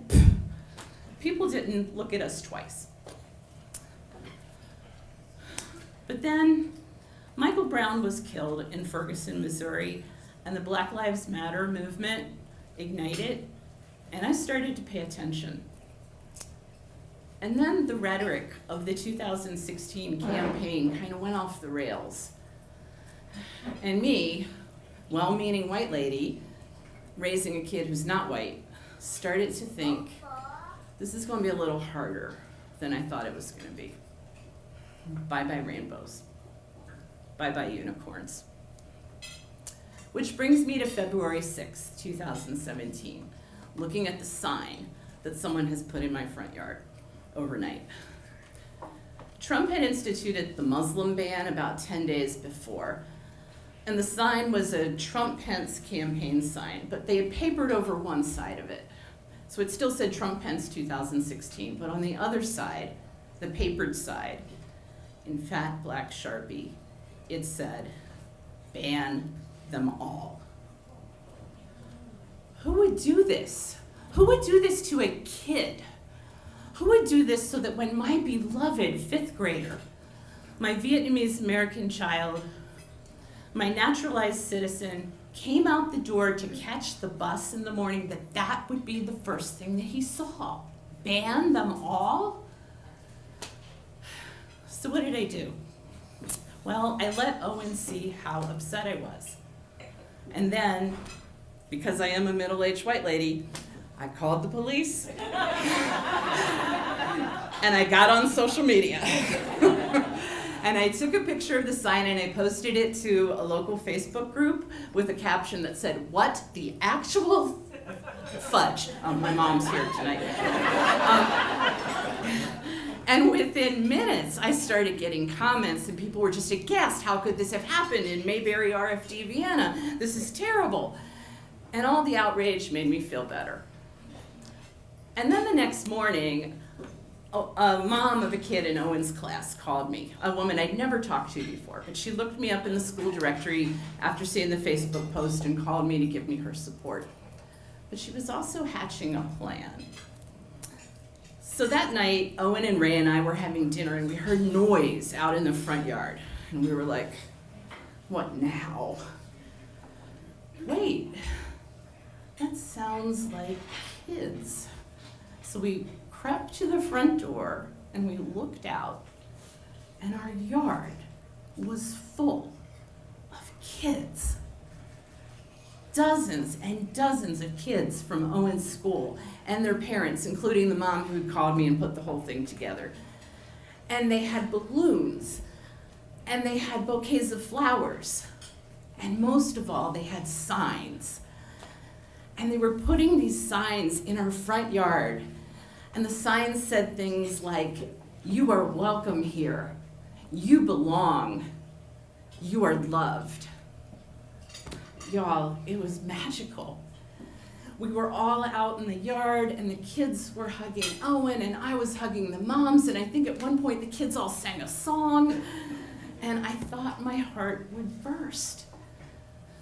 And in the days that followed, people from my church came and put more signs in our yard, and our mailbox started to overflow with cards and letters from people we'd never met. And people would stop by our house and talk to us about the sign. And they all said the same thing. This is not who we are.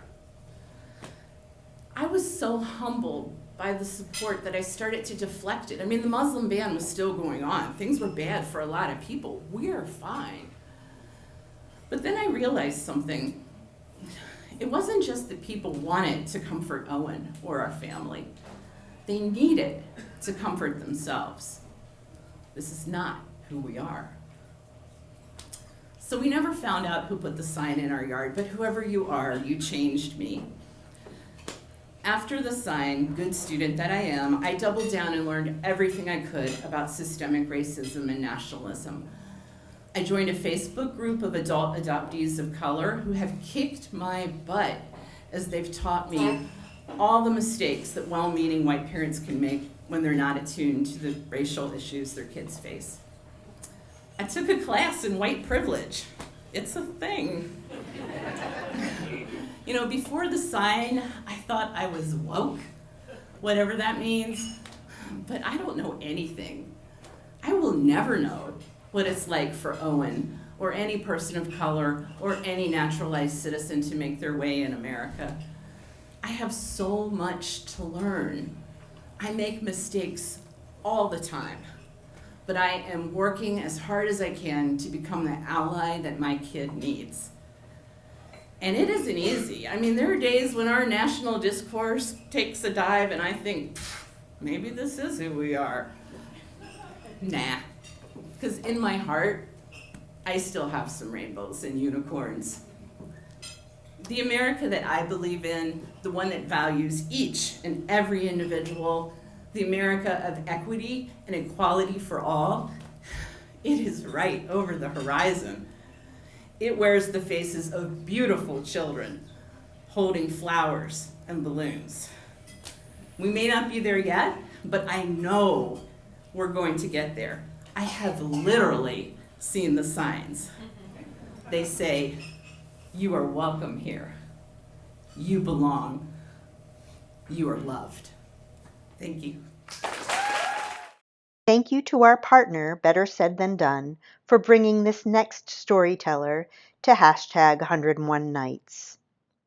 Alexandra Dixon is the co-founder of Showing Up for Racial Justice, NOVA.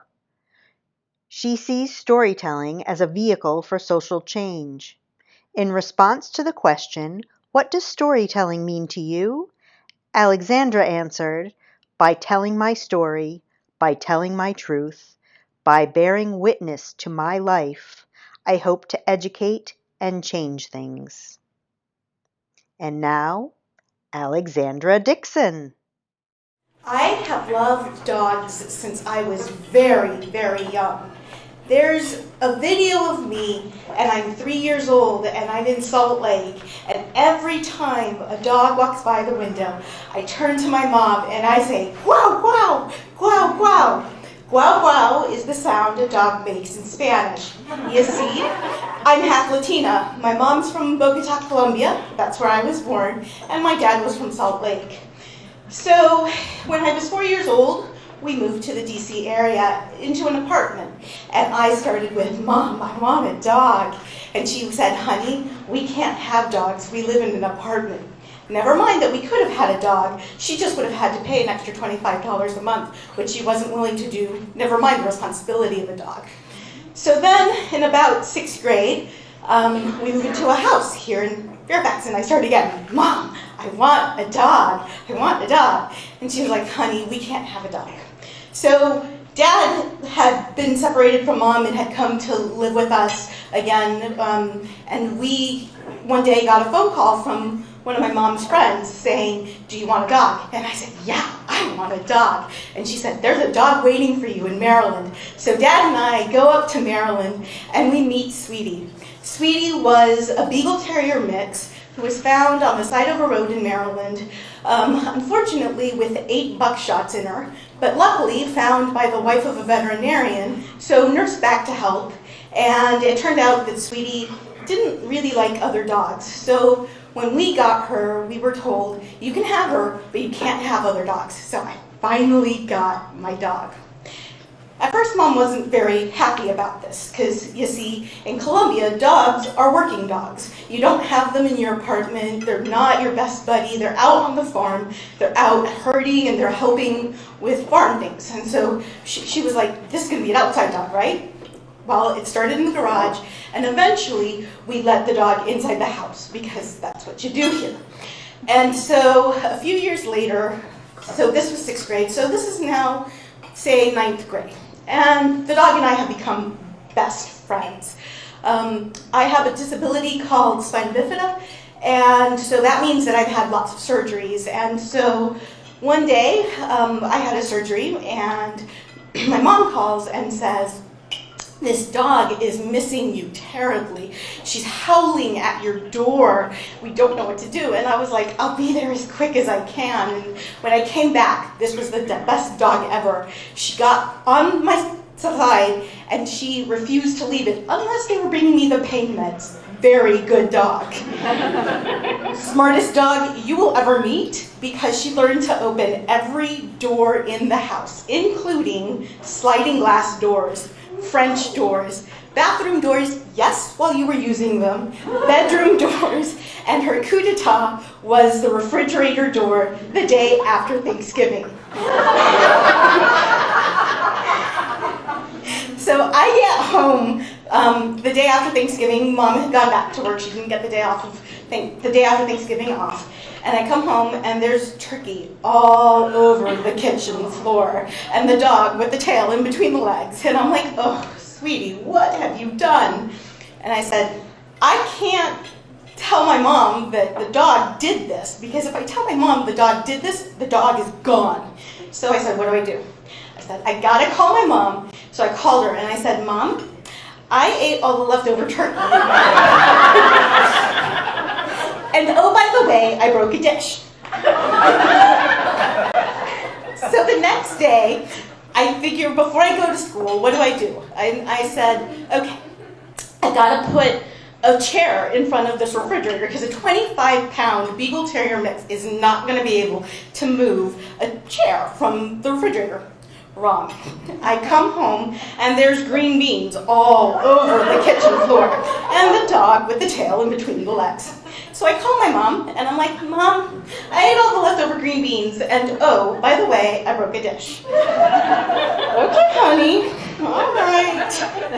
So the next day I'm like, okay, she's a 25-pound dog. So I said, I'm gonna put a 25-pound bag of sand on top of the chair next to the fridge because she's not gonna be able to move it. Wrong. I come home and there's mashed potatoes all over the kitchen floor. So I call my mom and I say, hey Mom, I ate all the leftover mashed potatoes. And oh, by the way, I broke a dish.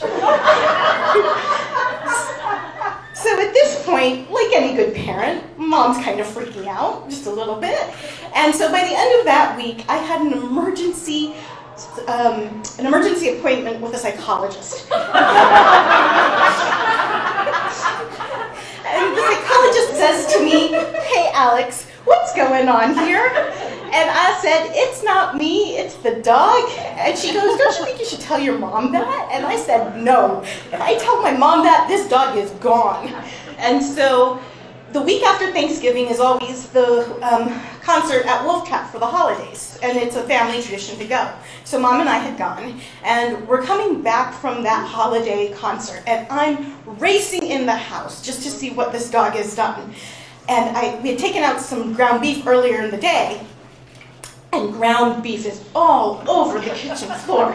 And, so Mom turns to me and goes, Alex, what's going on here?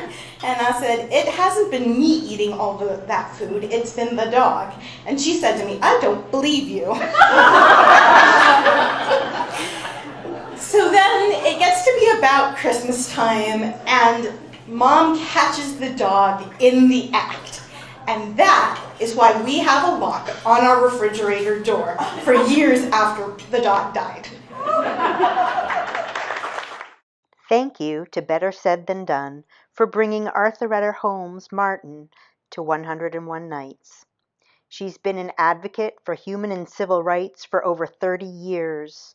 She's a professional speaker, storyteller, and a TEDx alum who shares the power of historical and personal narratives to heal, transform, and empower the listener. I want to pause for a moment for something important. 55 years ago today, President Lyndon Johnson signed the Voting Rights Act of 1965 into law. This finally guaranteed women of color the right to vote. How much is that doggy in the window? Woof, woof. Y'all know that part. Now we're gonna try this again. How much is that doggy in the window? The one with the waggedy tail.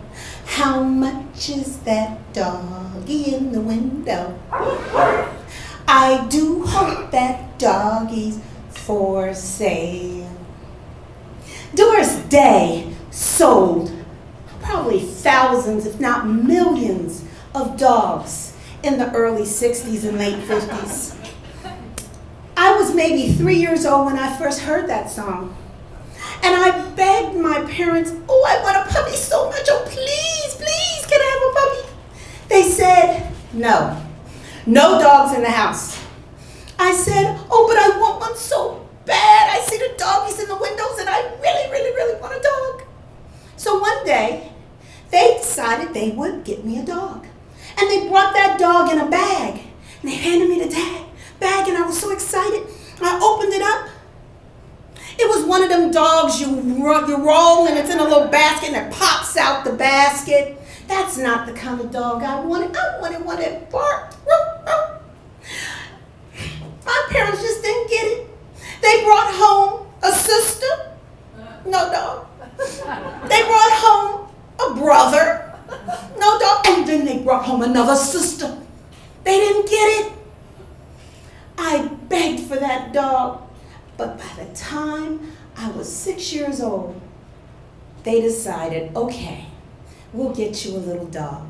And a little dog they got me, he was so brown and round and cute, and Tony was my favorite name, so of course I had to name him Tony. So when they brought Tony home, I was so in love with him. I would roll the ball to him. But he was a puppy. He didn't have enough sense to bring it back to me, but I was okay with that. I'd just go get it, and I'd bring it back, and me and Tony would have a wonderful time for a full week. And then one day, I was playing with Tony in the living room, and I looked out the window, and what did I see but my next door neighbor? She had a brand new tricycle. Oh man, that was the coolest thing. So I ran out the door to talk to her about her tricycle. Tony said, I'm coming too. But then Tony saw something else up the street and ran right past me. And then I couldn't see Tony.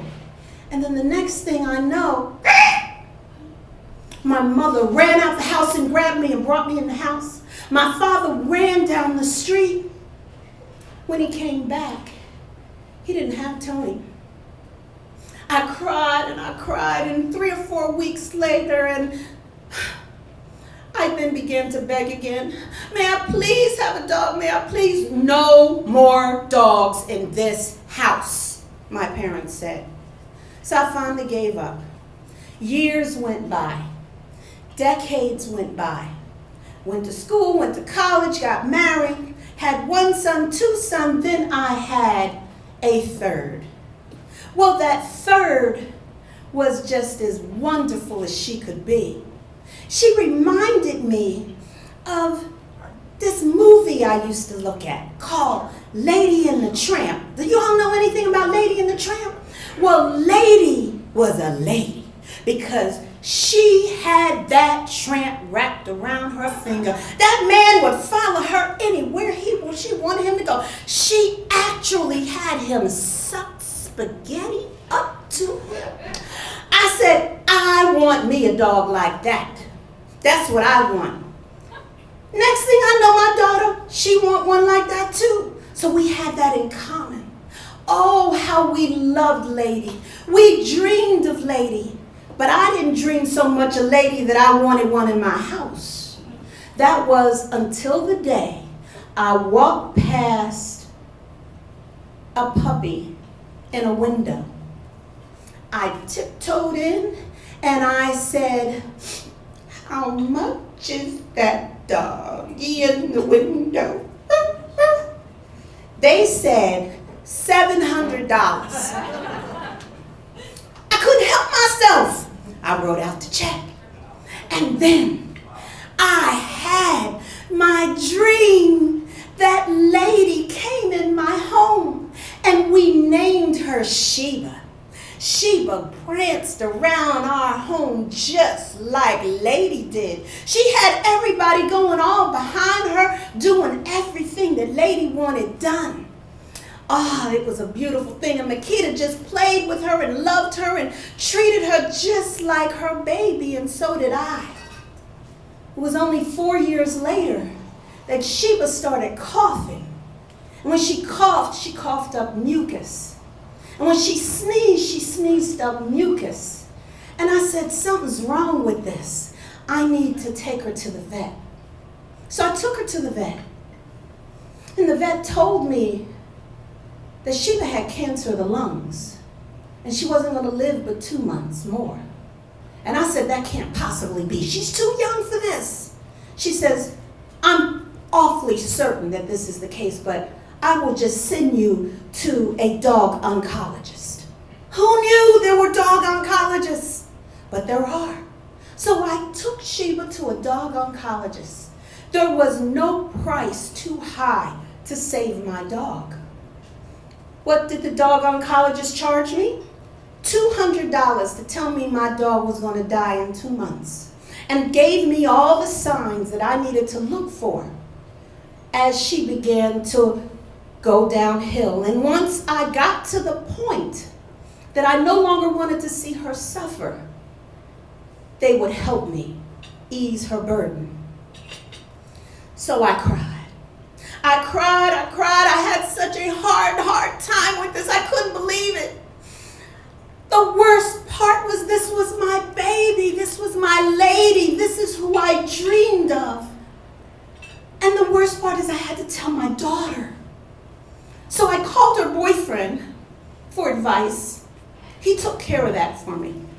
And after I got through with all of my tears, I decided to do what any mother would do.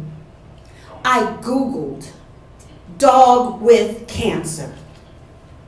After I Googled dog with cancer, all of these different websites and things came up and started telling me it's not uncommon for a dog to have cancer.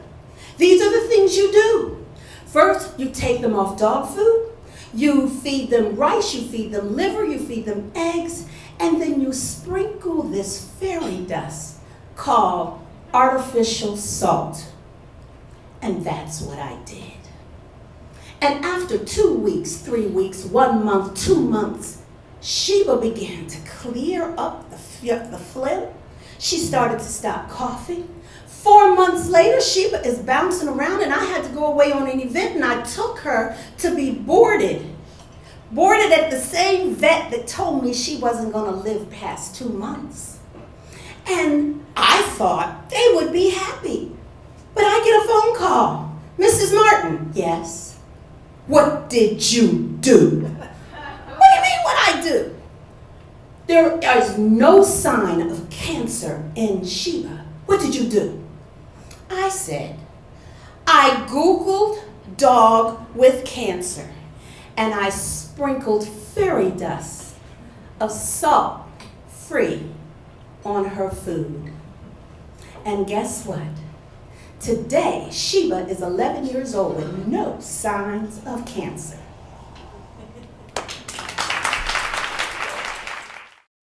Thank you to our partner, Better Said Than Done, for bringing spoken word artist Eloise Schottler to our stage. She's a nationally known storyteller, Maryland local cable show host, and producer of a storytelling series. And here's Eloise Schottler. The day of my mother's funeral was perfect. It looked like Mama was controlling the weather from up above. Sun was streaming in to St. Patrick's Cathedral in Charlotte, North Carolina. There was a big St. Patrick in a stained glass window over the altar, and that sun hitting that statue, that emerald green glass, filled the whole place with green light, and it bathed right over my mother's casket covered with the white cloth. I thought it was beautiful. Father Gary approached the pulpit. He was my mother's special friend. And this was the one that she had wanted to do her funeral and to speak of her at that occasion. I sat back, looking a little bit at Mama, watching Father Gary, getting ready to hear what he was going to say. And he said, I want to open this because I want to tell you a story about Louise. He's going to tell a story about my mother. I thought I knew all the stories about my mother. I want to tell you a story about her. Well, I perked up, paid attention. She met her husband right here in this church. That threw me a little bit off. But I thought I'd give him another shot at it.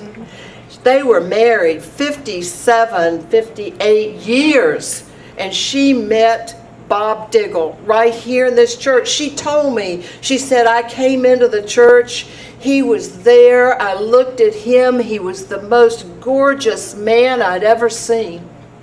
And I looked at him sitting in these pews, and he turned around and he looked into my face, and I knew he was the one for me. He's got her confused with somebody else. He looks too young, to be going off track like this. And he said, their story is so beautiful of a deep love formed within a spiritual context that I'm using this story that Louise told me. Is that what he said? That Louise told me? I'm using this story to teach my pre-Cana, pre-marriage classes. Now, it was a beautiful story. And I looked around at my sisters and at the rest of the family, and they didn't seem to notice anything. They were all smiling. The priest was telling a story about my mom and daddy and their love, their great love, and they were all smiling and happy. And it was a nice story, but there was not one word of truth in it. So I sat back and I thought, but it's really a nice story. It's lovely. And the priest is telling it. So the funeral completed. It was beautifully done. He did a great job. The music was fine. Everybody went home. Sad, of course. My mother was 93 years old, and we were going to miss her terribly. However, 2 days later, as I was riding up the highway 95 coming back to Washington with my husband, I said to Jim as we approached Winston-Salem, I said, I think I ought to call Punny and tell her about Mama's funeral. That's her sister, 8 years younger than my mother, who had been too ill to come to Mama's funeral. So as we approached the exit for Winston-Salem, I took out the cell phone, dialed her up. She answered, yes. Punny, I've got it. Oh, I've been thinking about it for so long, Eloise. Was it beautiful? Was it everything your mama wanted? I said, it was gorgeous. The flowers were pretty, the green light, it was just gorgeous. Did that young priest, the one she liked so much, did he do her service like she wanted him to? Oh, he did. I want to tell you about it. I want to tell you the story. And I told her the story about how Mama and Daddy had met in St. Patrick's Cathedral, which, by the way, was not even built when they met.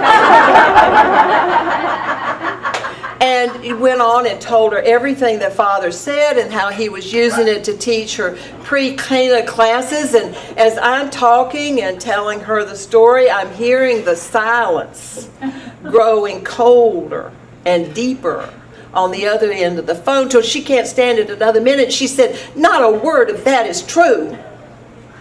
Don't you know that? I said, yeah, I know that. Who could have possibly told him that?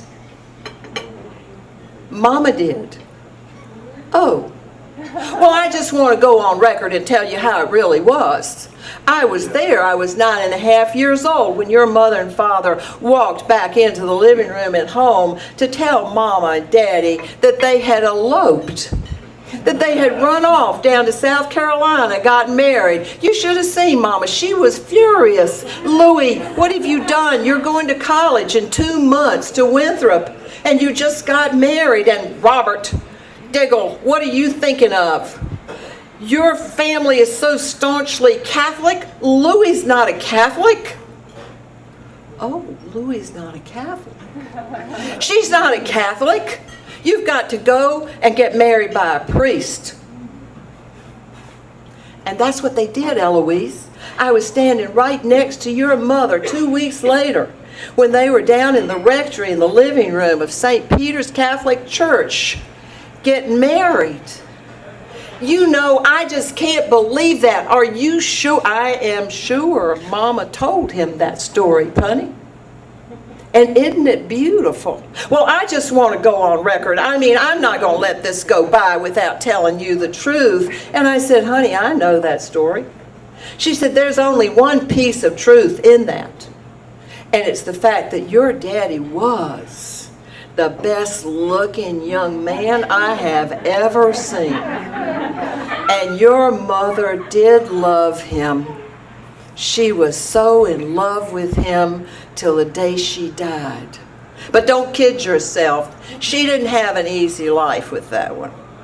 There were times when he thought more of his body. I said, I know about that. I was there, remember? But think about it. Think about it. I was upset when I first heard it, but think about it. It's such a beautiful story, and the priest is telling it for her, just like she would have wanted it. It's kind of nice to think you can change your story and make it just what you would have wanted. Thank you. Tonight, we bring to you a photographer, Miley Anderson.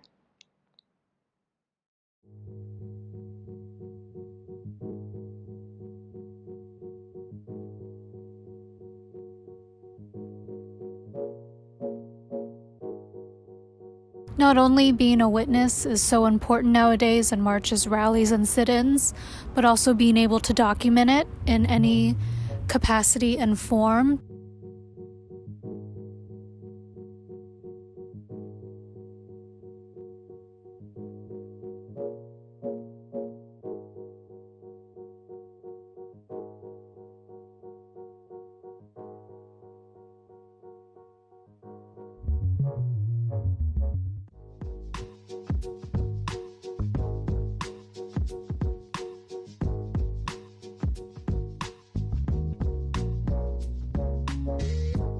To show other people the truth and what is going on, and to continue showing what issues are most important.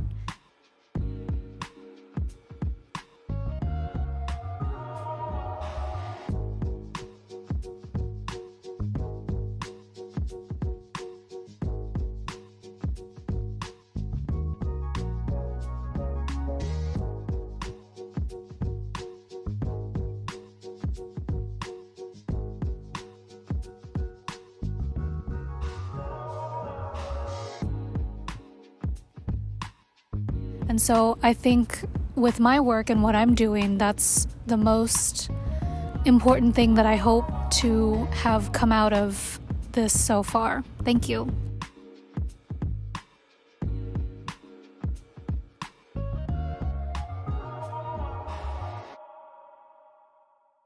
Tonight's featured story is from Margaret Randall, poet, essayist, oral historian, translator, photographer, and social activist. She received the 2017 Medalla al Mérito Literario, awarded by Literatura en el Bravo in Ciudad Juárez, Mexico. More recent honors include the Poet of Two Hemispheres Prize, given by Poesía en Paralelo Cero, Quito, Ecuador, Casa de las Américas, Cuba's Aide Santa Maria Medal, a 2019 honorary doctorate in letters from University of New Mexico, AWP's 2020 George Garrett Award, and the Paulo Freire Award by Chapman University's College of Education. It's my honor to bring you Margaret Randall. Margaret Randall here. I'm happy to be participating in one of the 1001 Scheherazade nights. So here's my poem. Made rich by art and revolution. When I am gone and August comes to my desert, rain will soak sand, its rich scent rising to enter the lungs of another mother or walker someone whose intention and desire I cannot know. When I am gone, this painting of little islands, miniature trees and birds floating in a magical sea of blue will hang in someone else's house. Will that person tell the story of poor Nicaraguan peasants made rich by art and revolution? A granddaughter may inherit my turquoise earrings, the clay pans I've used for years, their pungency filling the house, will offer up a new generation of bread. Someone not yet born may read this poem, but who will ask the questions born of the answers I juggle today? Who will know the heat of this great love, or catch fragments of my memory reassembling just before dawn? Thank you. Tonight's featured artist is Joanne Unger, a New York City visual artist originally from Minneapolis. Underpinning her work with pigmented waxes and painted, reused cardboard boxes is an interest in consumerism and its side effect, packaging and waste. I bring you Joanne Unger. This is a statement by Joanne Unger. Modern Mousse and Botox are both from my pain relief series. They are large-scale, pigmented waxworks which embed evidence of methods to relieve physical or mental suffering. These pieces contain images of boxes or products that deliver pain relief, items for either numbing ourselves or for altering our reality.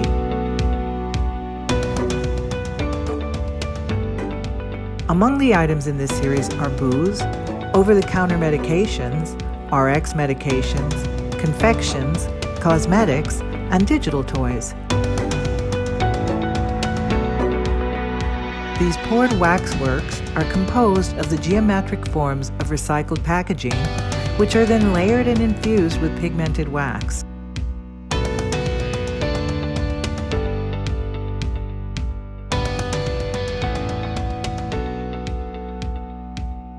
The color transforms base patterns through multiple luminous strata of graded hues overlaid with to either obscure or reveal the accumulated layered color.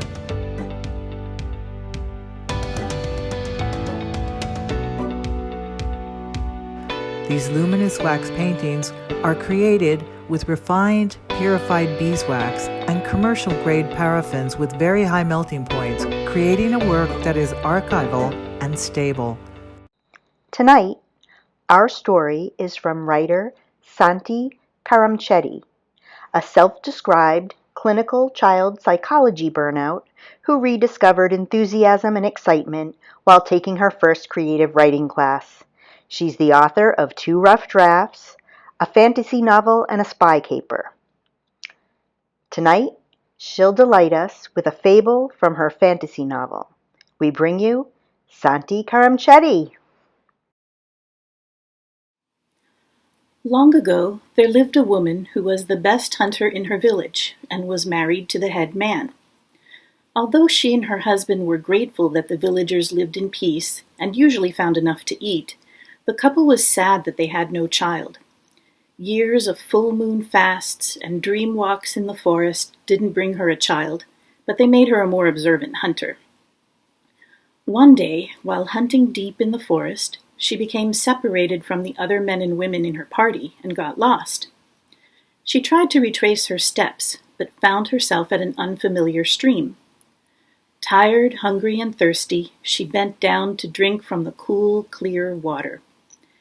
To her delight, she spotted a plump orange fish. She grabbed it, quick as a frog's tongue, with both hands and pulled it out of the water. As she reached for her knife, the fish spoke to her. "Please, human," it gasped, "I must lay my eggs, for I am among the last of my kind. Spare my life and you will be rewarded." The woman was very hungry, but she looked into the fish's black eye and took pity on it and placed it back in the water. Eventually, she found her group and they returned to the village. When she told the people about the fish, they laughed at her, and her husband scolded her. "Fish don't talk, and you were a fool to let it go. The leaves are turning, and soon the land will sleep. Next time you catch something, you must bring it for us to eat." Some days later, she went into the forest with her hunting party again and spotted a bird with magnificent plumage. It was big enough to make stew for 3 huts full of people, and its feathers would make fine ornaments for the head man.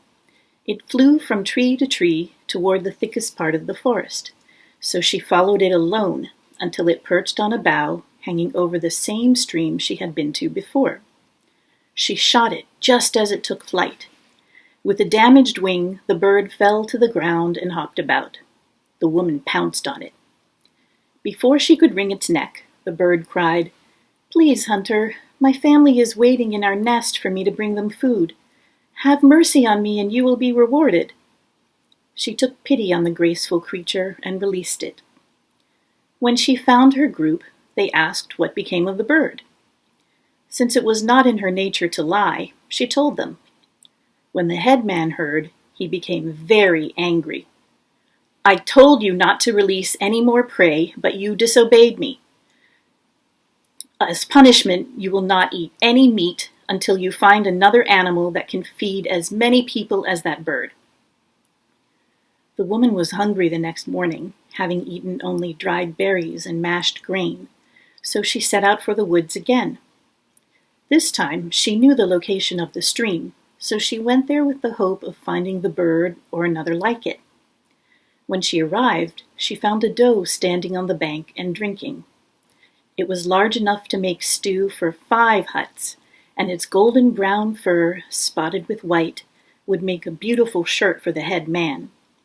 A moment before she released her arrow, the deer spotted her and darted away. The arrow struck its leg, and the deer fell.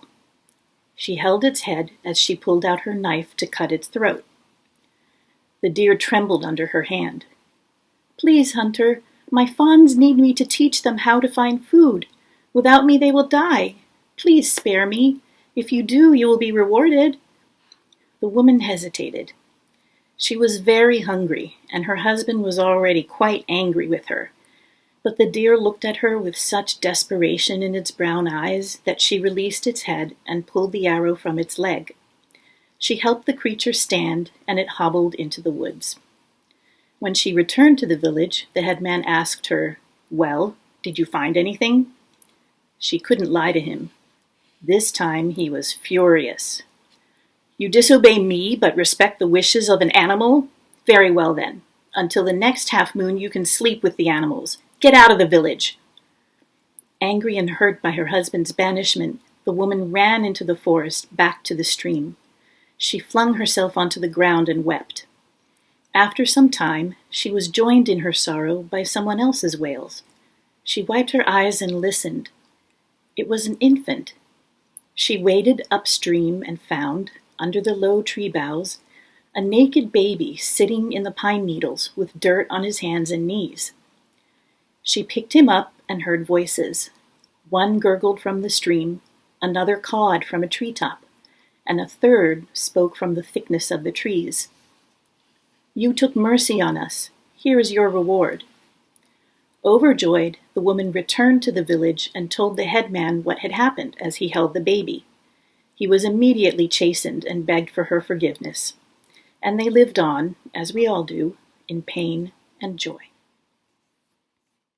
Tonight's featured story is from Mel Shante, who is a world-traveling poet, author of poetry book, Brown Butter, and creator of Vow to Self, a digital space to uplift self-talk.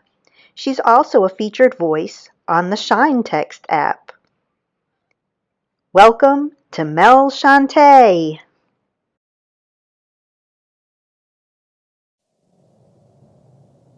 If I got a quarter, every time I saw a cop car ride by the corner, I'd be a gazillionaire. or a dime for every siren sound, or a nickel for every drop of leaded water down poisonous pipes, plus the asbestos seeped into air pipes, or a penny. Anytime a black man was pinned up or pinned face to ground, limbs bound behind back while brothers and sisters gather round, I'd be richer than the amounts of hits it gets on Instagram, YouTube, Twitter, or Facebook, or greater than the symphony of shook shuddered when a resting is uttered. Hymns hummed by melanated angels in huddles, or the subtle settle of rose petal peace that eases into the lungs of a mother at the return of her daughter or son after streetlights going on. I wonder how many black or brown youth were taken into custody for something an officer himself used to or still does do, or the sum of stolen breaths that add up to the hollowed stillness in a small child's chest who is waiting for daddy to come home to sing their favorite song as they sung along.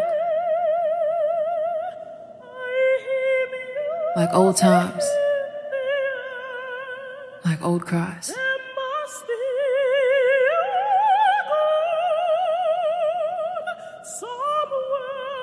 We inhale to heal, exhale to rise. Above all surmise, there's no lie. There's nothing new under the gun, except a shot to end a life before it's truly begun. But we be the ones who birth everything under the sun.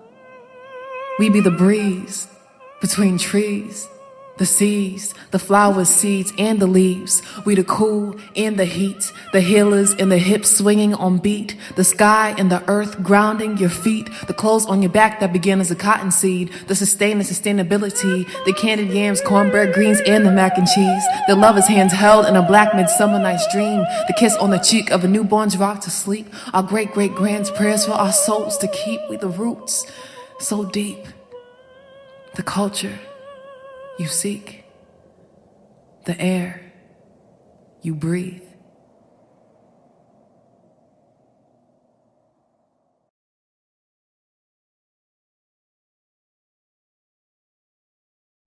Tonight's featured artist is Kat Hill, muralist, former scenic artist for directors Ang Lee and Gary Marshall, and Mardi Gras float painter with acknowledgments in the New York Post's Home Design section and Rizzoli's New York Living Reinventing Home.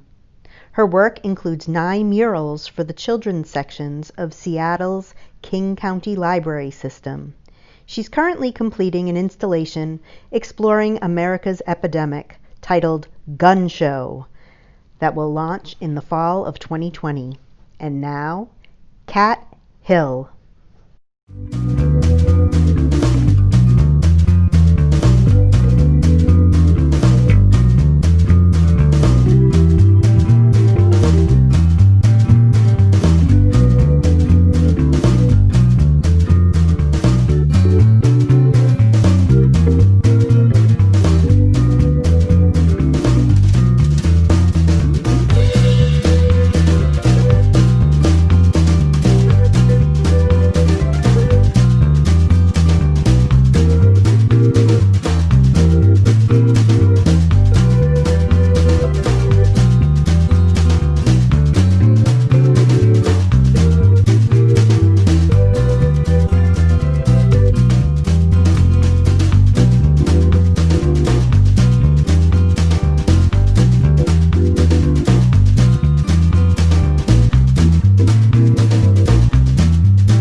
Tonight, our featured story is a short film written by Marissa Becerra.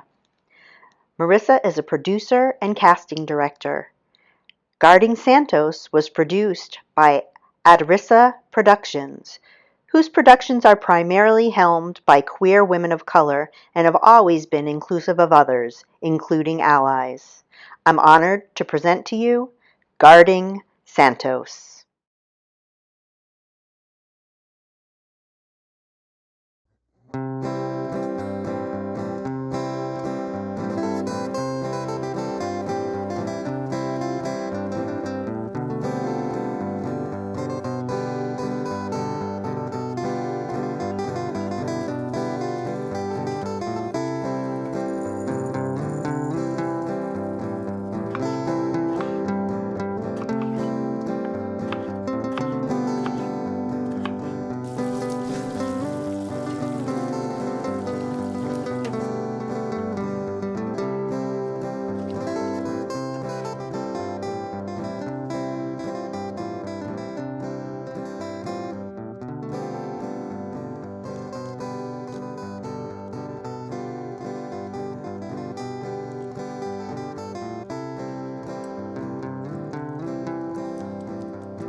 Mija, cierra las piernas, así no se sientan las mujeres. Ponte a limpiar para preparar la mesa. Mama, can I take my dress off? Mija, las mujeres se ponen vestido especialmente los domingos. They have so many dress rules. Vete acostumbrando.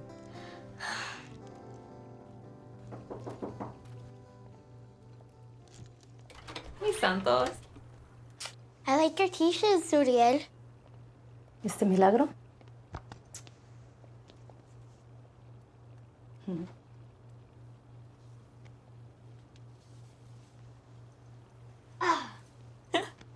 Oh yeah? Check this.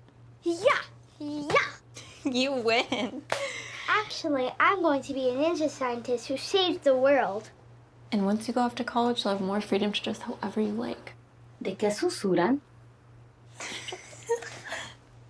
Mama, who's this? Órale, vieja, where is my breakfast? What's so funny?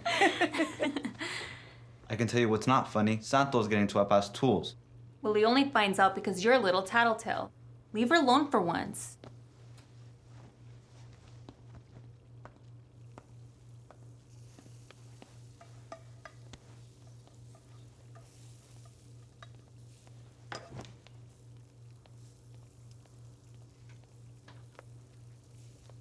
Seriously, Amma. Making her wear dresses just reinforces patriarchy and socially constructed definitions of gender. Ándale, ponte a sacar los trastes. ¿Te vas a quedar a cenar con nosotros y a ver a tu papá? No, I just stopped by to pick up.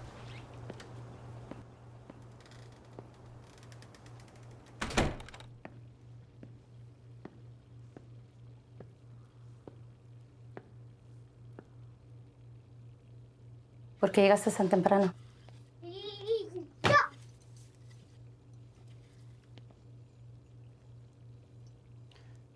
¿Por qué de nuevo te has puesto la ropa de tu hermano? Ese es mi martillo. Santos. No juegues con mi herramienta. Esta es la última vez que te digo. Y vete a tu cuarto a cambiarte la ropa para que le ayudes a tu mamá en la cocina. Ahorita. Papa, please. I don't want to wear dresses. Girls at school wear pants all the time. Suriel wears pants. Santos, ¿cuántas veces te he dicho? No. I'm sick of your rules. No te atreves.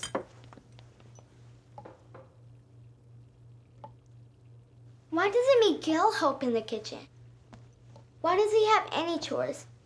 He's like a king and he can just play outside all day. Let her wear what she wants. Ya no What tengo difference nada does que it hablar make? contigo. Tú ya vete. Haz tu vida donde tú quieras. Pero ya no andes contaminando a mi hija. Metiéndole ideas feministas.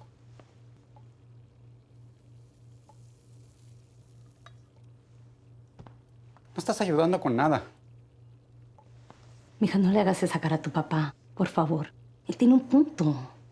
Santos es muy pequeña para entender estas cosas. Well, at least Zuri wears dresses and skirts. Tú cállate, pendejo. It's my choice. I wear what I'm comfortable in. Besides, dresses don't make me a woman and pants don't make Santos a man. Mira, ya ves, está contaminando a Santos. ¿Qué quieres que haga? You come here one day and you think you're... No le estés contestando a tu hermano. Tampoco le estés contestando a tu mamá. No, Mom has to ¿Ya do ves lo que está pasando? everything. ¿Ya ves? Stop it, all of you!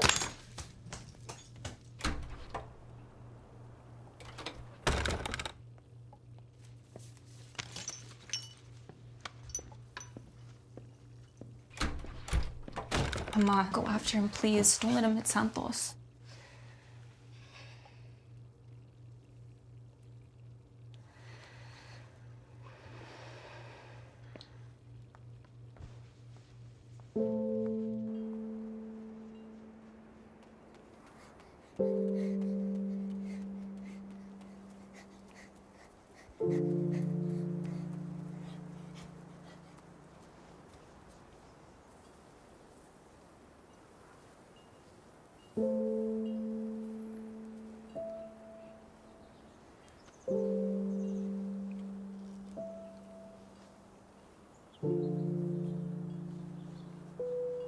¿Recuerdas la Navidad cuando Santos tenía 3 años y todos estábamos bien vestidos?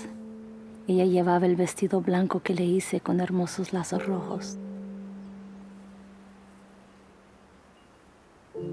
Llegamos a la casa de mi hermana y Santos estaba llorando con mucha angustia, queriéndose quitar el vestido. Mi hermana la llevó a la recámara y cambió el vestido por unos jeans y camiseta. Santos estaba feliz otra vez.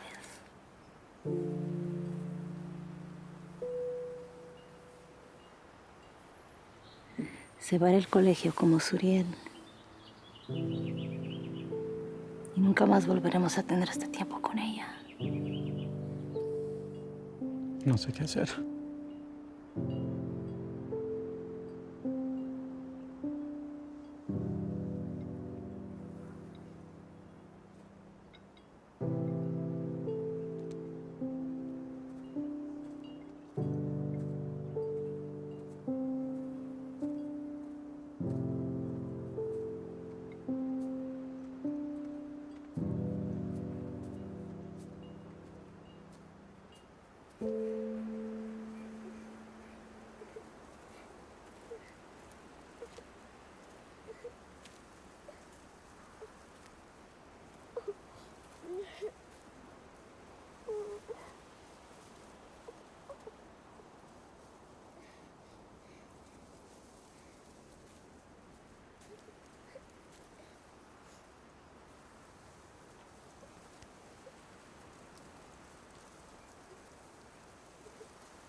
Y nunca más volveremos a tener este tiempo con ella.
tonight, we're featuring trailblazing comedy writer and cultural commentator Susan Silver, who has written for The Mary Tyler Moore Show, The Bob Newhart Show, Maude, The Partridge Family, and Square Pegs. She just published her memoir, Hot Pants in Hollywood, Sex, Secrets, and Sitcoms. She's appeared on CNN, HLN, Good Day New York, and The Today Show. She's also written for the New York Times and Refinery 29. She guests on many radio shows and podcasts, including Growing Bolder. And her radio commentary, Susan Says, runs weekly on NPR's WHDD Robin Hood Radio. Here's Susan Silver. First of all, I want to apologize for the Fatal Attraction Glenn Close hair. I haven't been to the beauty shop in months. Second of all, I haven't been out of my apartment in, 3 times in 4 months. But I have a garden in New York, so that's the only thing that's keeping me from being totally crazy. Now, I know we're supposed to weave a story against the despot. I don't know how to weave, but I do needlepoint. So I'm going to do a rant instead of a story, okay? And it's called Crazy. That's how I feel these days. I'm sure you do too. We're all crazy. In the last few months, it's been pandemic, another killing of a Black man, record unemployment, the total division of our country, and now the world, i.e. crazy. We're experiencing a real earthquake in justice, in health, in freedom, and there's no way to know the future, which tends to make one crazy. But we can hope, and for those of you who pray, I don't, but you, please do, pray that all the protesters who risk their lives marching don't get sick. And those idiots going to political rallies and the beach and bars, well, they're on their own. Pray that the cops who killed George Floyd go to jail, because otherwise I don't know what's going to happen in our cities, and I don't want to see it. I was very moved by seeing his second grade teacher show something that he did when he was 8 years old. He said he wanted to be involved in justice. Now, he veered in his life, but he was on the way back to redemption. And now, crazy, as his daughter said, he has changed the world. Pray that all the voters who want to, and we all should want to, do. Because you know what happens? Like down in Georgia, which is the canary in the coal mine, they tried to subvert it. They're trying all kinds of things. And as Deranged Donnie, hashtag 45ish, never my president, just said yesterday, he wants to cancel the election. I've been telling people that for a long time, and he will try to do it. Whether they let him or not, I don't know. Why they keep him there, that's another thing I don't know. He's crazy, but what's wrong with the rest of the repugs? Power, greed, I don't know, it's crazy. What we can pray for now is Joe Biden. And he's going to select, I hope, a Black woman to run as VP. Now, we all have our favorites. I have mine. I won't say. Well, yes, I will, because that's the kind of gal I am. Val Demings. She's smart. She's articulate, as they say. She's very cool. And she was in the legal system as a police chief, which is really good. And as far as this crazy Democratic thing of defunding the police, no. We never know how to market things. I'm a media person. I'm a writer. Bad word. We can deconstruct. We can change. But defund, no. The city of Camden, New Jersey did it. They have a 40% less crime rate now by the community and the police working together. Let's do that, please. The protests in Seattle and in Portland, this is the beginning of fascism. Yeah, brown shirts, maybe they have green shirts. And the woman who is supposedly our Secretary of Non-Education, Betsy DeVos, has a brother whose name is Eric Prince, wrong name. He is head of these mercenaries. He's the one that sends them everywhere and gets paid with our money. That is crazy and dangerous. There's a movie. It's called Soylent Green. I don't know if you ever saw it. It's really scary. The very rich people live up in their penthouses and they get food, which I won't discuss what it is, in baskets that's brought up. And the rest of us are a marauding group in the ground. That's what I'm afraid of. I'm afraid that's going to happen.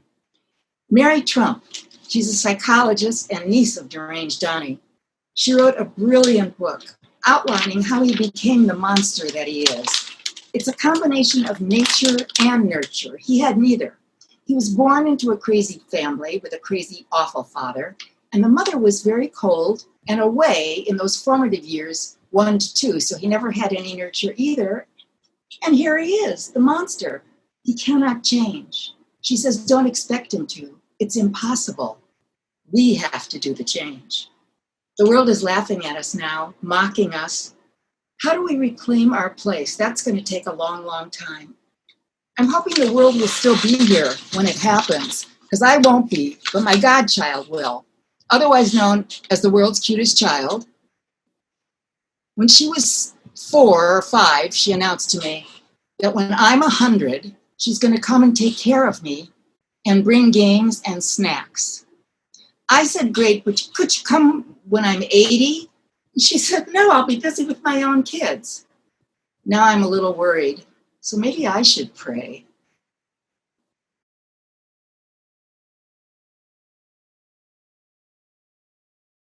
Tonight, we're featuring Helise Wen, a Chinese-American artist born in Shenzhen, China. She moved to San Francisco at age 14, where she currently lives and works. Helise earned a Bachelor of Arts in Illustration degree from Academy of Art University, San Francisco. After illustrating several children's books, she switched her focus to gallery work. Her work has shown both nationally and internationally. Through her work, Helise uses figures and floral patterns to narrate the intimate, vulnerable, and sensibilities in everyday life. We're excited to bring to you Helise Wen.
Tonight, we're featuring Alida Black, Research Professor of History and International Affairs at the George Washington University and Project Director and Editor of the Eleanor Roosevelt Papers. Her numerous honors include the Millennium Medal from the George Washington University, postdoctoral fellowships at George Mason University, and the Smithsonian Institution's National Museum of American History. Fellowships from the Franklin and Eleanor Roosevelt Institute, the Gerald R. Ford Foundation, and the Harry Truman Foundation. She's author of numerous books, including Casting Her Own Shadow, Eleanor Roosevelt and the Shaping of Post-War Liberalism, and Courage in a Dangerous World, the Political Writings of Eleanor Roosevelt. She's also served as an advisor to the PBS American Experience documentary on Eleanor Roosevelt and curated an exhibit honoring her role in the drafting of the Universal Declaration of Human Rights for the National Cathedral in Washington, D.C., which was displayed at the New York Custom House as part of its Beijing +5 exhibit. We are so honored to welcome Alida Black. Hello, everybody. I'm so glad to be a part of the Scheherazade Project. What a fabulous idea.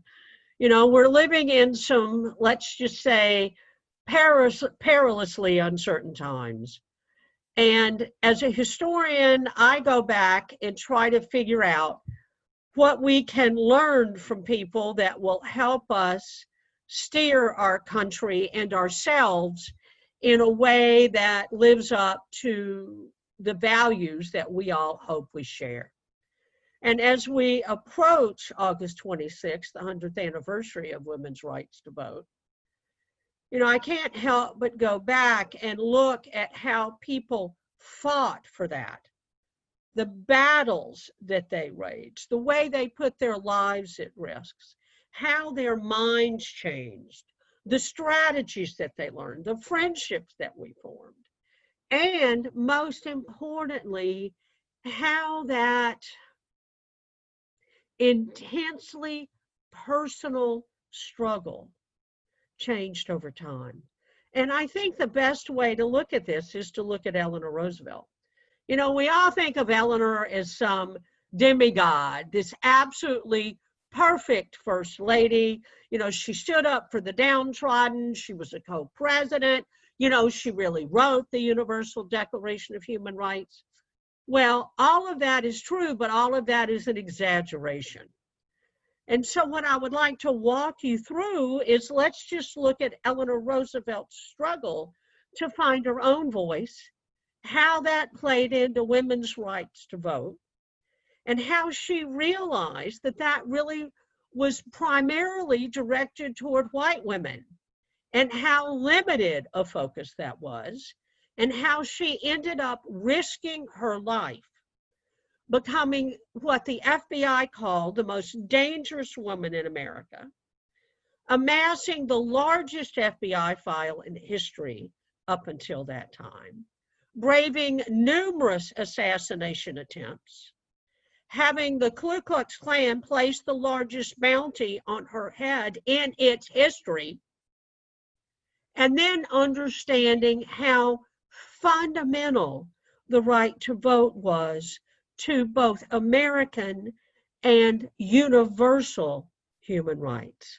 So that's the story I'd like to tell on whatever night this is of the 101 that Lisa and company are presenting to the world. You know, Eleanor Roosevelt was initially opposed to women's suffrage. It wasn't that she was a radical anti-activist. It's just that she thought, I'm doing such great work, women are doing such great work, and all these nonprofit social justice movements, that's really the way that we can make our voice heard. This is how we can hear about change education. This is how we can address the discrimination that immigrants face. This is how we can fight to get a living wage. But when Franklin ran for vice president in 1920. Eleanor realized that he was pro-woman suffrage, so she changed her position. And once she became engaged, it was like, boom, the switch totally flipped because she got it. She got it down to the bottom of the soles of her feet. She became one of the best political organizers the country had ever seen.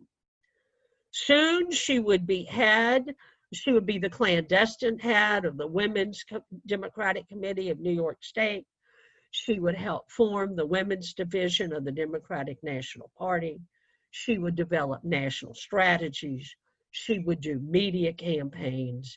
She would write these great flyers before Move On and Emily's List and Invisible talk about how women can organize. She had what was called the Reporter Club, where information, like similar to the Indivisible training packets that are sent out all over the country today, would go for women to meet with other women and have meetings in their own living rooms, their own cafes, around their kitchen tables, over tea, over coffee, over water, on how women could organize to change legislation. Because she said in the first book she ever wrote, it's up to the women.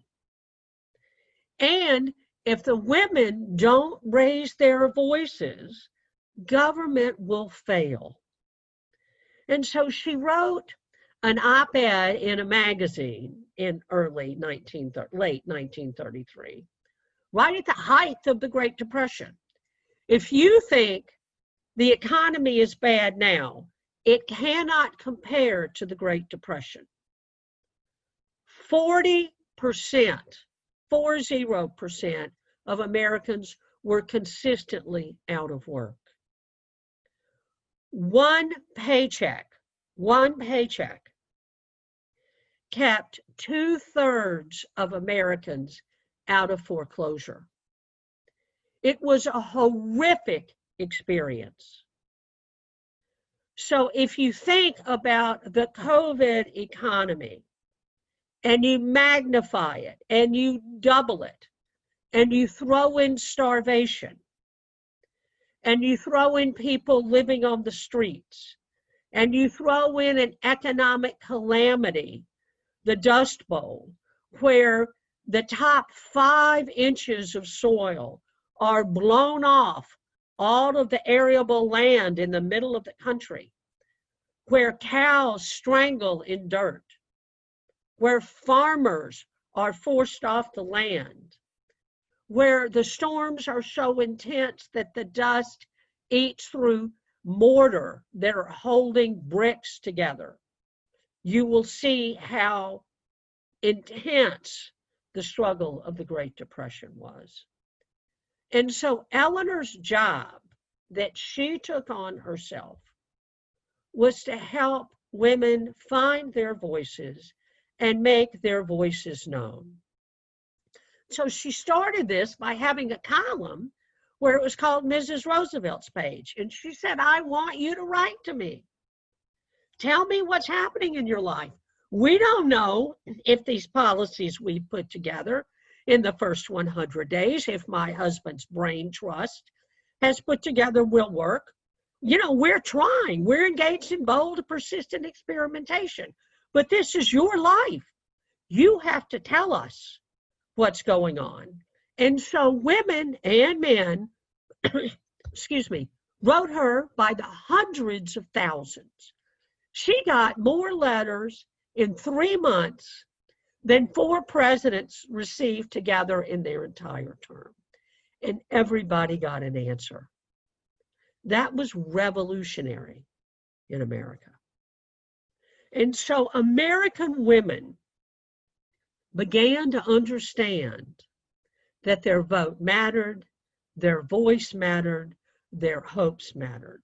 And this included African American women, Black women, who lived in the South and in the North, who were disenfranchised either by Jim Crow policies, because they didn't have enough money to pay a poll tax to vote. You had to pay a tax to vote. They didn't know the Constitution well enough to pass a literacy test that a voter registrar would give them, which would be, if I was white and I went in, it would be, give me a grocery list, what's the price of an apple?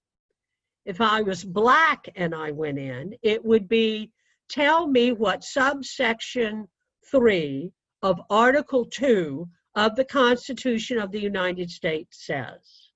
And so they were systematically weeding out Black women voters. Eleanor Roosevelt didn't understand this really until she moved into the White House. And then once she understood it and was mentored by the great African American leader, you know, I used to call, before 9/11, I used to call Eleanor Roosevelt, Mary McLeod Bethune, the twin titans of justice of the 20th century. But the sentiment still holds. And Bethune and Pauli Murray, different generations, different temperaments, both adamantly committed to empowering Black women politically, taught Eleanor about racial justice. And so Eleanor helped form the Southern Conference for Human Welfare. She co-chaired the National Committee to abolish the poll tax. She wrote columns. She went on a national speaking tour about it. People tried to kill her on this. The Ku Klux Klan placed dynamite next to a tree adjacent to a Revolutionary era clapboard church in North Carolina, Guilford, where Eleanor was speaking about the poll tax. So she risked her life through this, through the Great Depression, and especially during the war, when we began to see that America was going to fight for the 4 great freedoms: freedom of speech and information everywhere in the world, freedom of religion everywhere in the world, freedom from want everywhere in the world, and freedom from fear. So what do those 4 things mean? And how can you act to ensure that the battle for those goes forward rather than falls apart? And the vote to Eleanor was one of the essential ways to doing it. Organizing your community and voting your conscience was the way to fight fascism as much as being on the battlefield was. Because America was incredibly divided during the war. And this made Eleanor see that just because we were fighting an enemy abroad, we also had to fight fear at home. African American women had joined the military. African American women had produced every single ounce of nitroglycerin, the most dangerous, most volatile explosive in the war, and loaded it and shipped it. Eleanor worked with Bethune and Murray to really empower women to vote.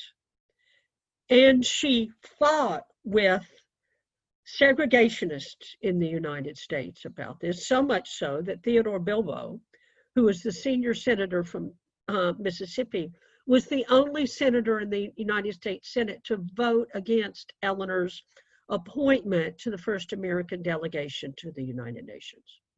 And Eleanor spent her time at the UN working to craft the Universal Declaration of Human Rights. It had never been done in the history of the world.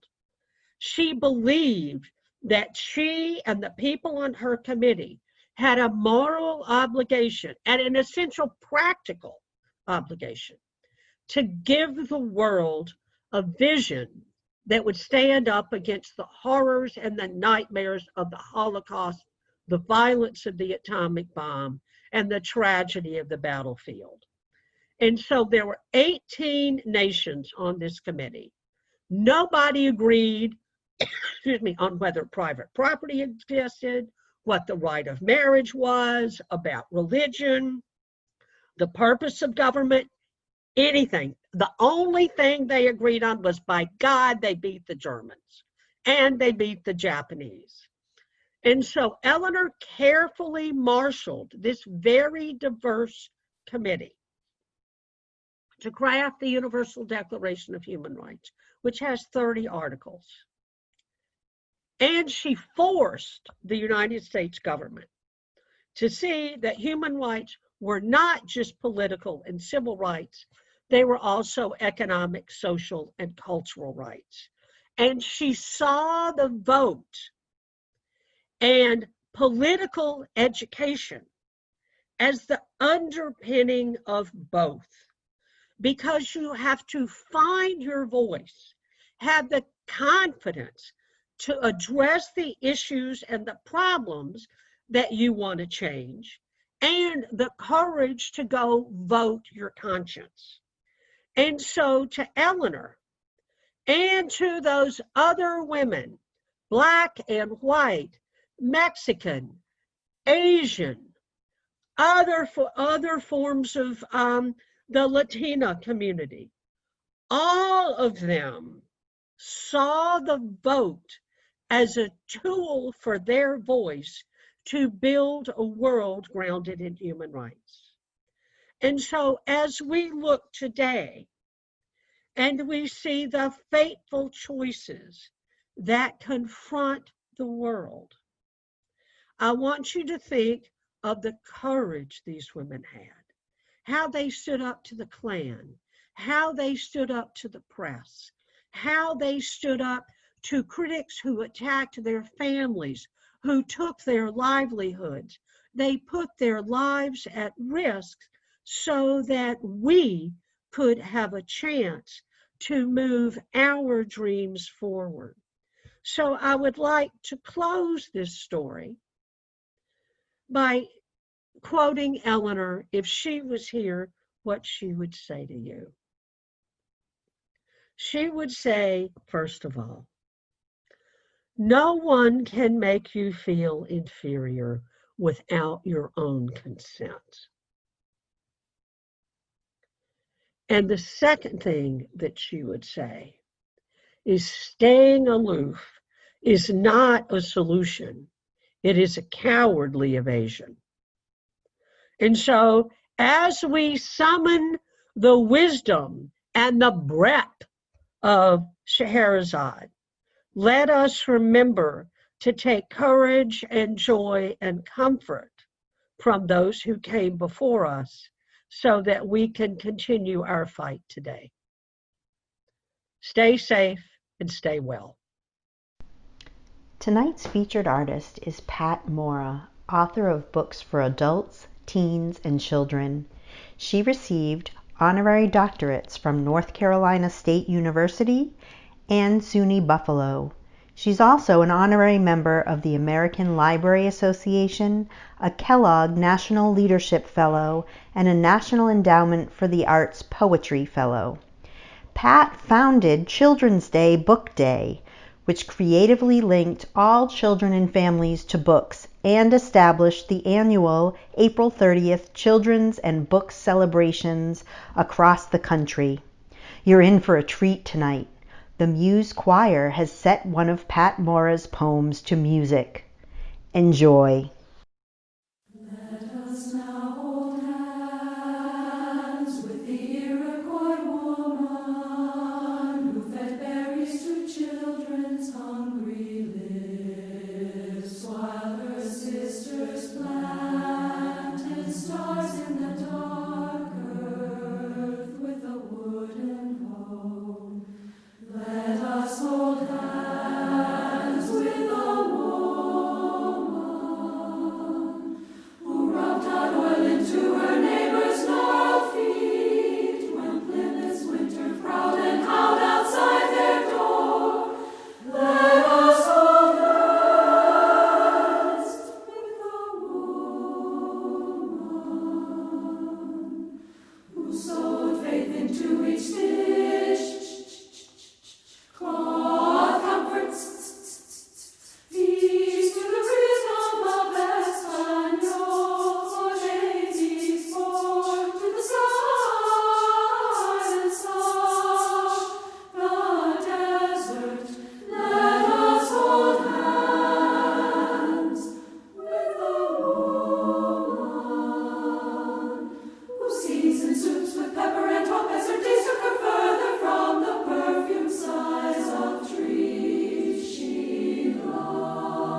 school.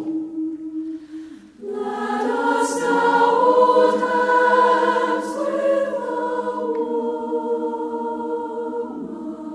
Let us hold hands, let us hold hands. Who croons to the newborn, left amid orange rinds and newspaper.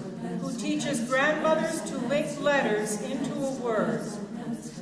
Who whispers to the woman dying with one breast. Who holds a wife whose face is more broken than any bone. Who bathes the woman found sleeping in black snow. Who dances with the widow to old songs of flutes and tambourines. Let us now hold hands with that woman. With the woman, with the woman, with the woman, with the woman. Let us hold hands with the woman who holds her sister in Bosnia. The church of Malia, Guatemala, Burma, Juarez, and Cincinnati. Let us hold hands with the woman who moves when France clarifies and even Caferos, yet rises to protest. In Yoruba, English, Polish, Spanish, Chinese,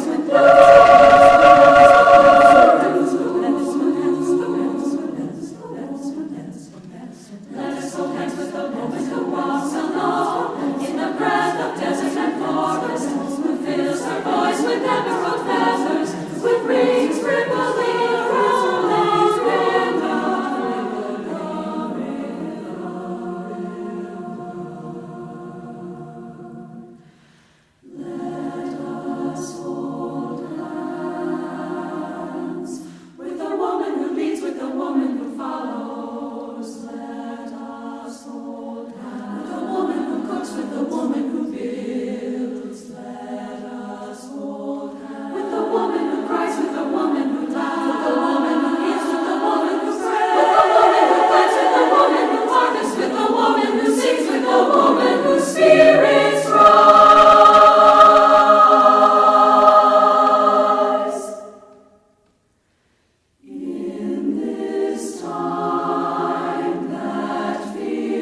Denise Chavez is a novelist, playwright, actor, and teacher whose work focuses on the border corridor of southern New Mexico, West Texas, and northern Mexico.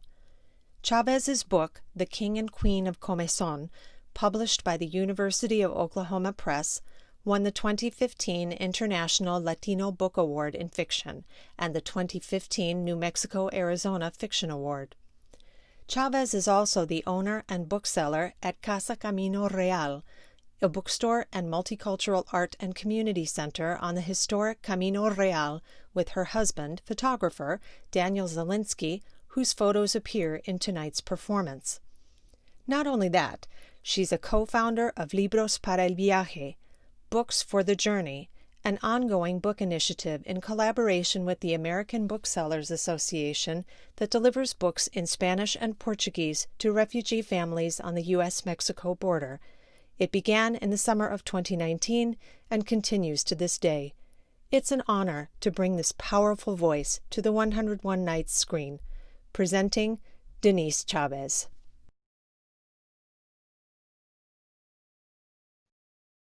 I am here to represent. I am here to represent the Castro family, a mother, a father, 2 girls aged 12 to 14, 2 boys ages 8 to 10. They are the only family that I have not seen separated, intact, not broken up. They are waiting on a bus to go to North Carolina.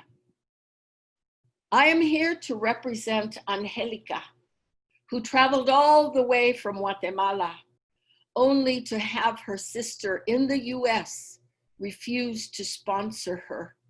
She cries when she tells us this. We stand in a circle on a Sunday morning on the 2nd floor of a local hotel, calling up the ancestors and giving thanks. And later, she and her daughter sing a song that I have never heard before. Our group weeps, and it is good. I am here to represent the teenager, 18 years old, a son who witnessed his father's murder in Honduras. Because he was 18 and not 17, he was deported.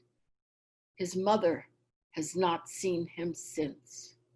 I am here to represent the 3-week-old baby girl that sleeps in a baby carrier with her mother nearby.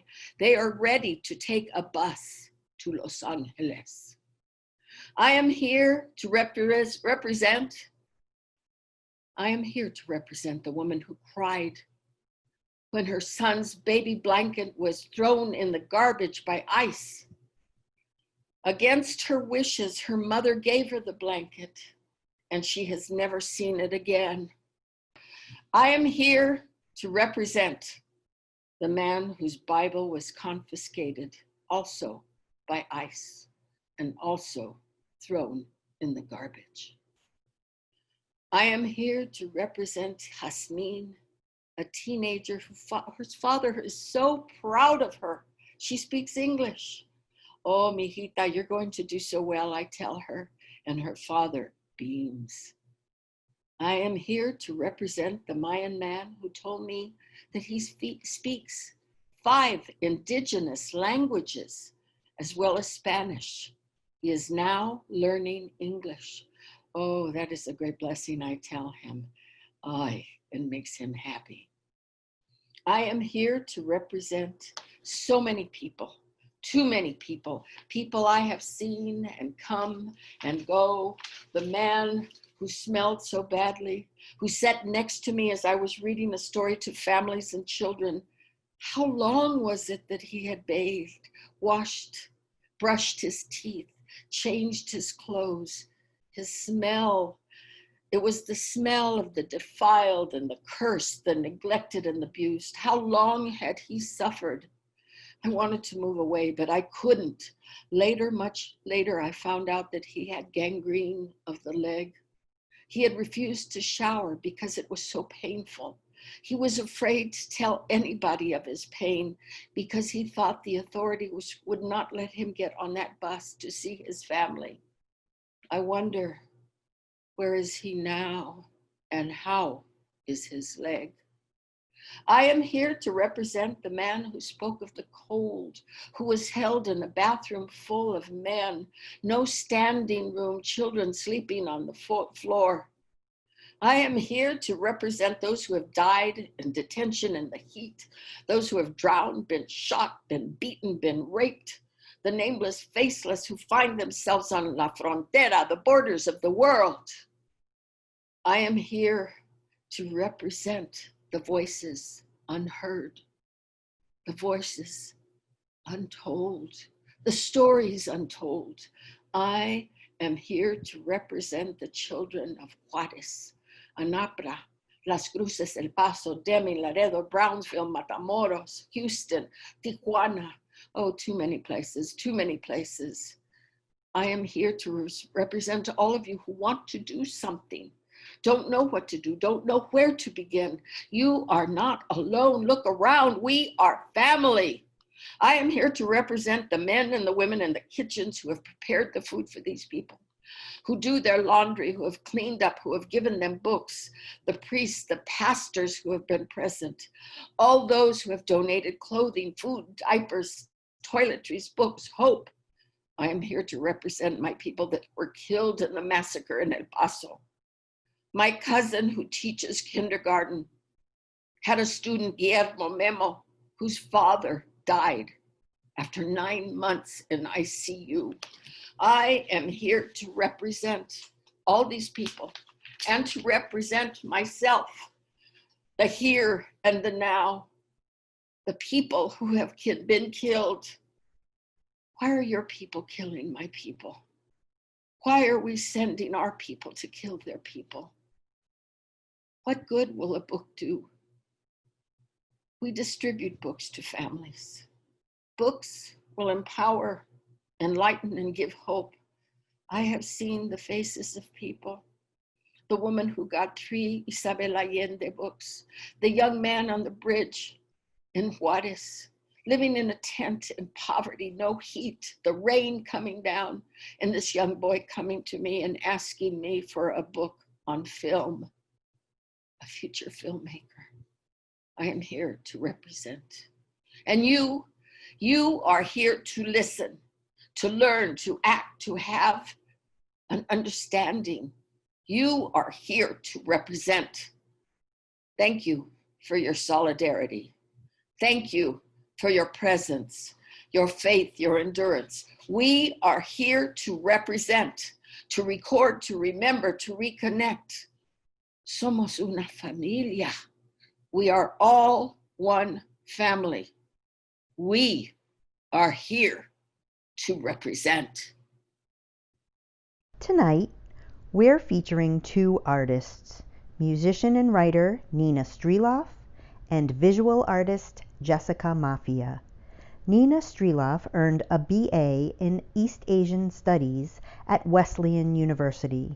She's determined to help carry out peace among and between communities through raising awareness to injustices and exploring presence.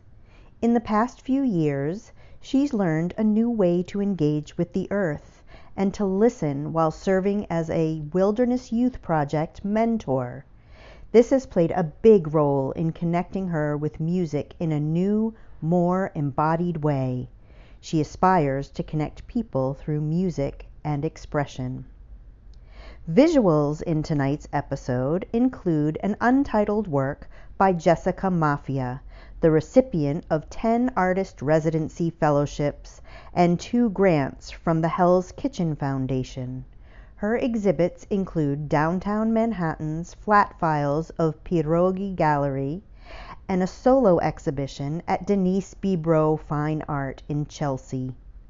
Mafia also created artwork for the musician Childish Gambino's 2 singles, Summertime Magic and Feels Like Summer. Her installation, Lanterns for Peace, was exhibited in 5 sites throughout the U.S. in response to the 2016 presidential election. Please enjoy our featured artists, Nina Striloff and Jessica Mafia. The birds sing sweet songs of sunrise outside my window today, greeting the morning as if to say, we live another day. Soon flying high to snatch insects midair and worms brave in the light, resting with one eye open by night. With each twig they pull from a branch for their nest they prune. With each bug they eat to sustain, they protect those plants. The very plants who house and protect those bugs. With each seed they eat and excrete, they plant another tree. And when they go, the bugs bring them home. As I sip my morning coffee, listening to the birds, I too swallow a seed grown from a tree across the sea. My flock's migration patterns ebb and flow on the daily. My flock spans the entire globe. With one tap of my finger, I can take down a forest. With one tap of my toe, I can see a world go. Nearly 42 million trees are cut down daily. But it is not me. I am like the bird, or so it would seem. Like the clicking of a bird's beak catching a bug. All I need is 1 or 2 clicks a day for sustenance. 1 shirt, 1 bag of coffee, or 1 book. I did not cut down the forests. I did not kill the bees. I did not pollute the waters. I did not trash the seas. I did not contaminate the breeze. I did not hurt anybody. I just clicked. Snatch, 1, 2, 3. My flock has large wings. We travel in unison. With each flap, tidal waves ripple out. And already, with the next flap of our wings, or click on our screens, when we look back, so far away are we, that all we see are the ripples of a raindrop. It is not me, I just clicked. It is not me, I just clicked. I cannot see, I am too far away. It is not my problem to bear. Life is unfair. Click, click, click. Let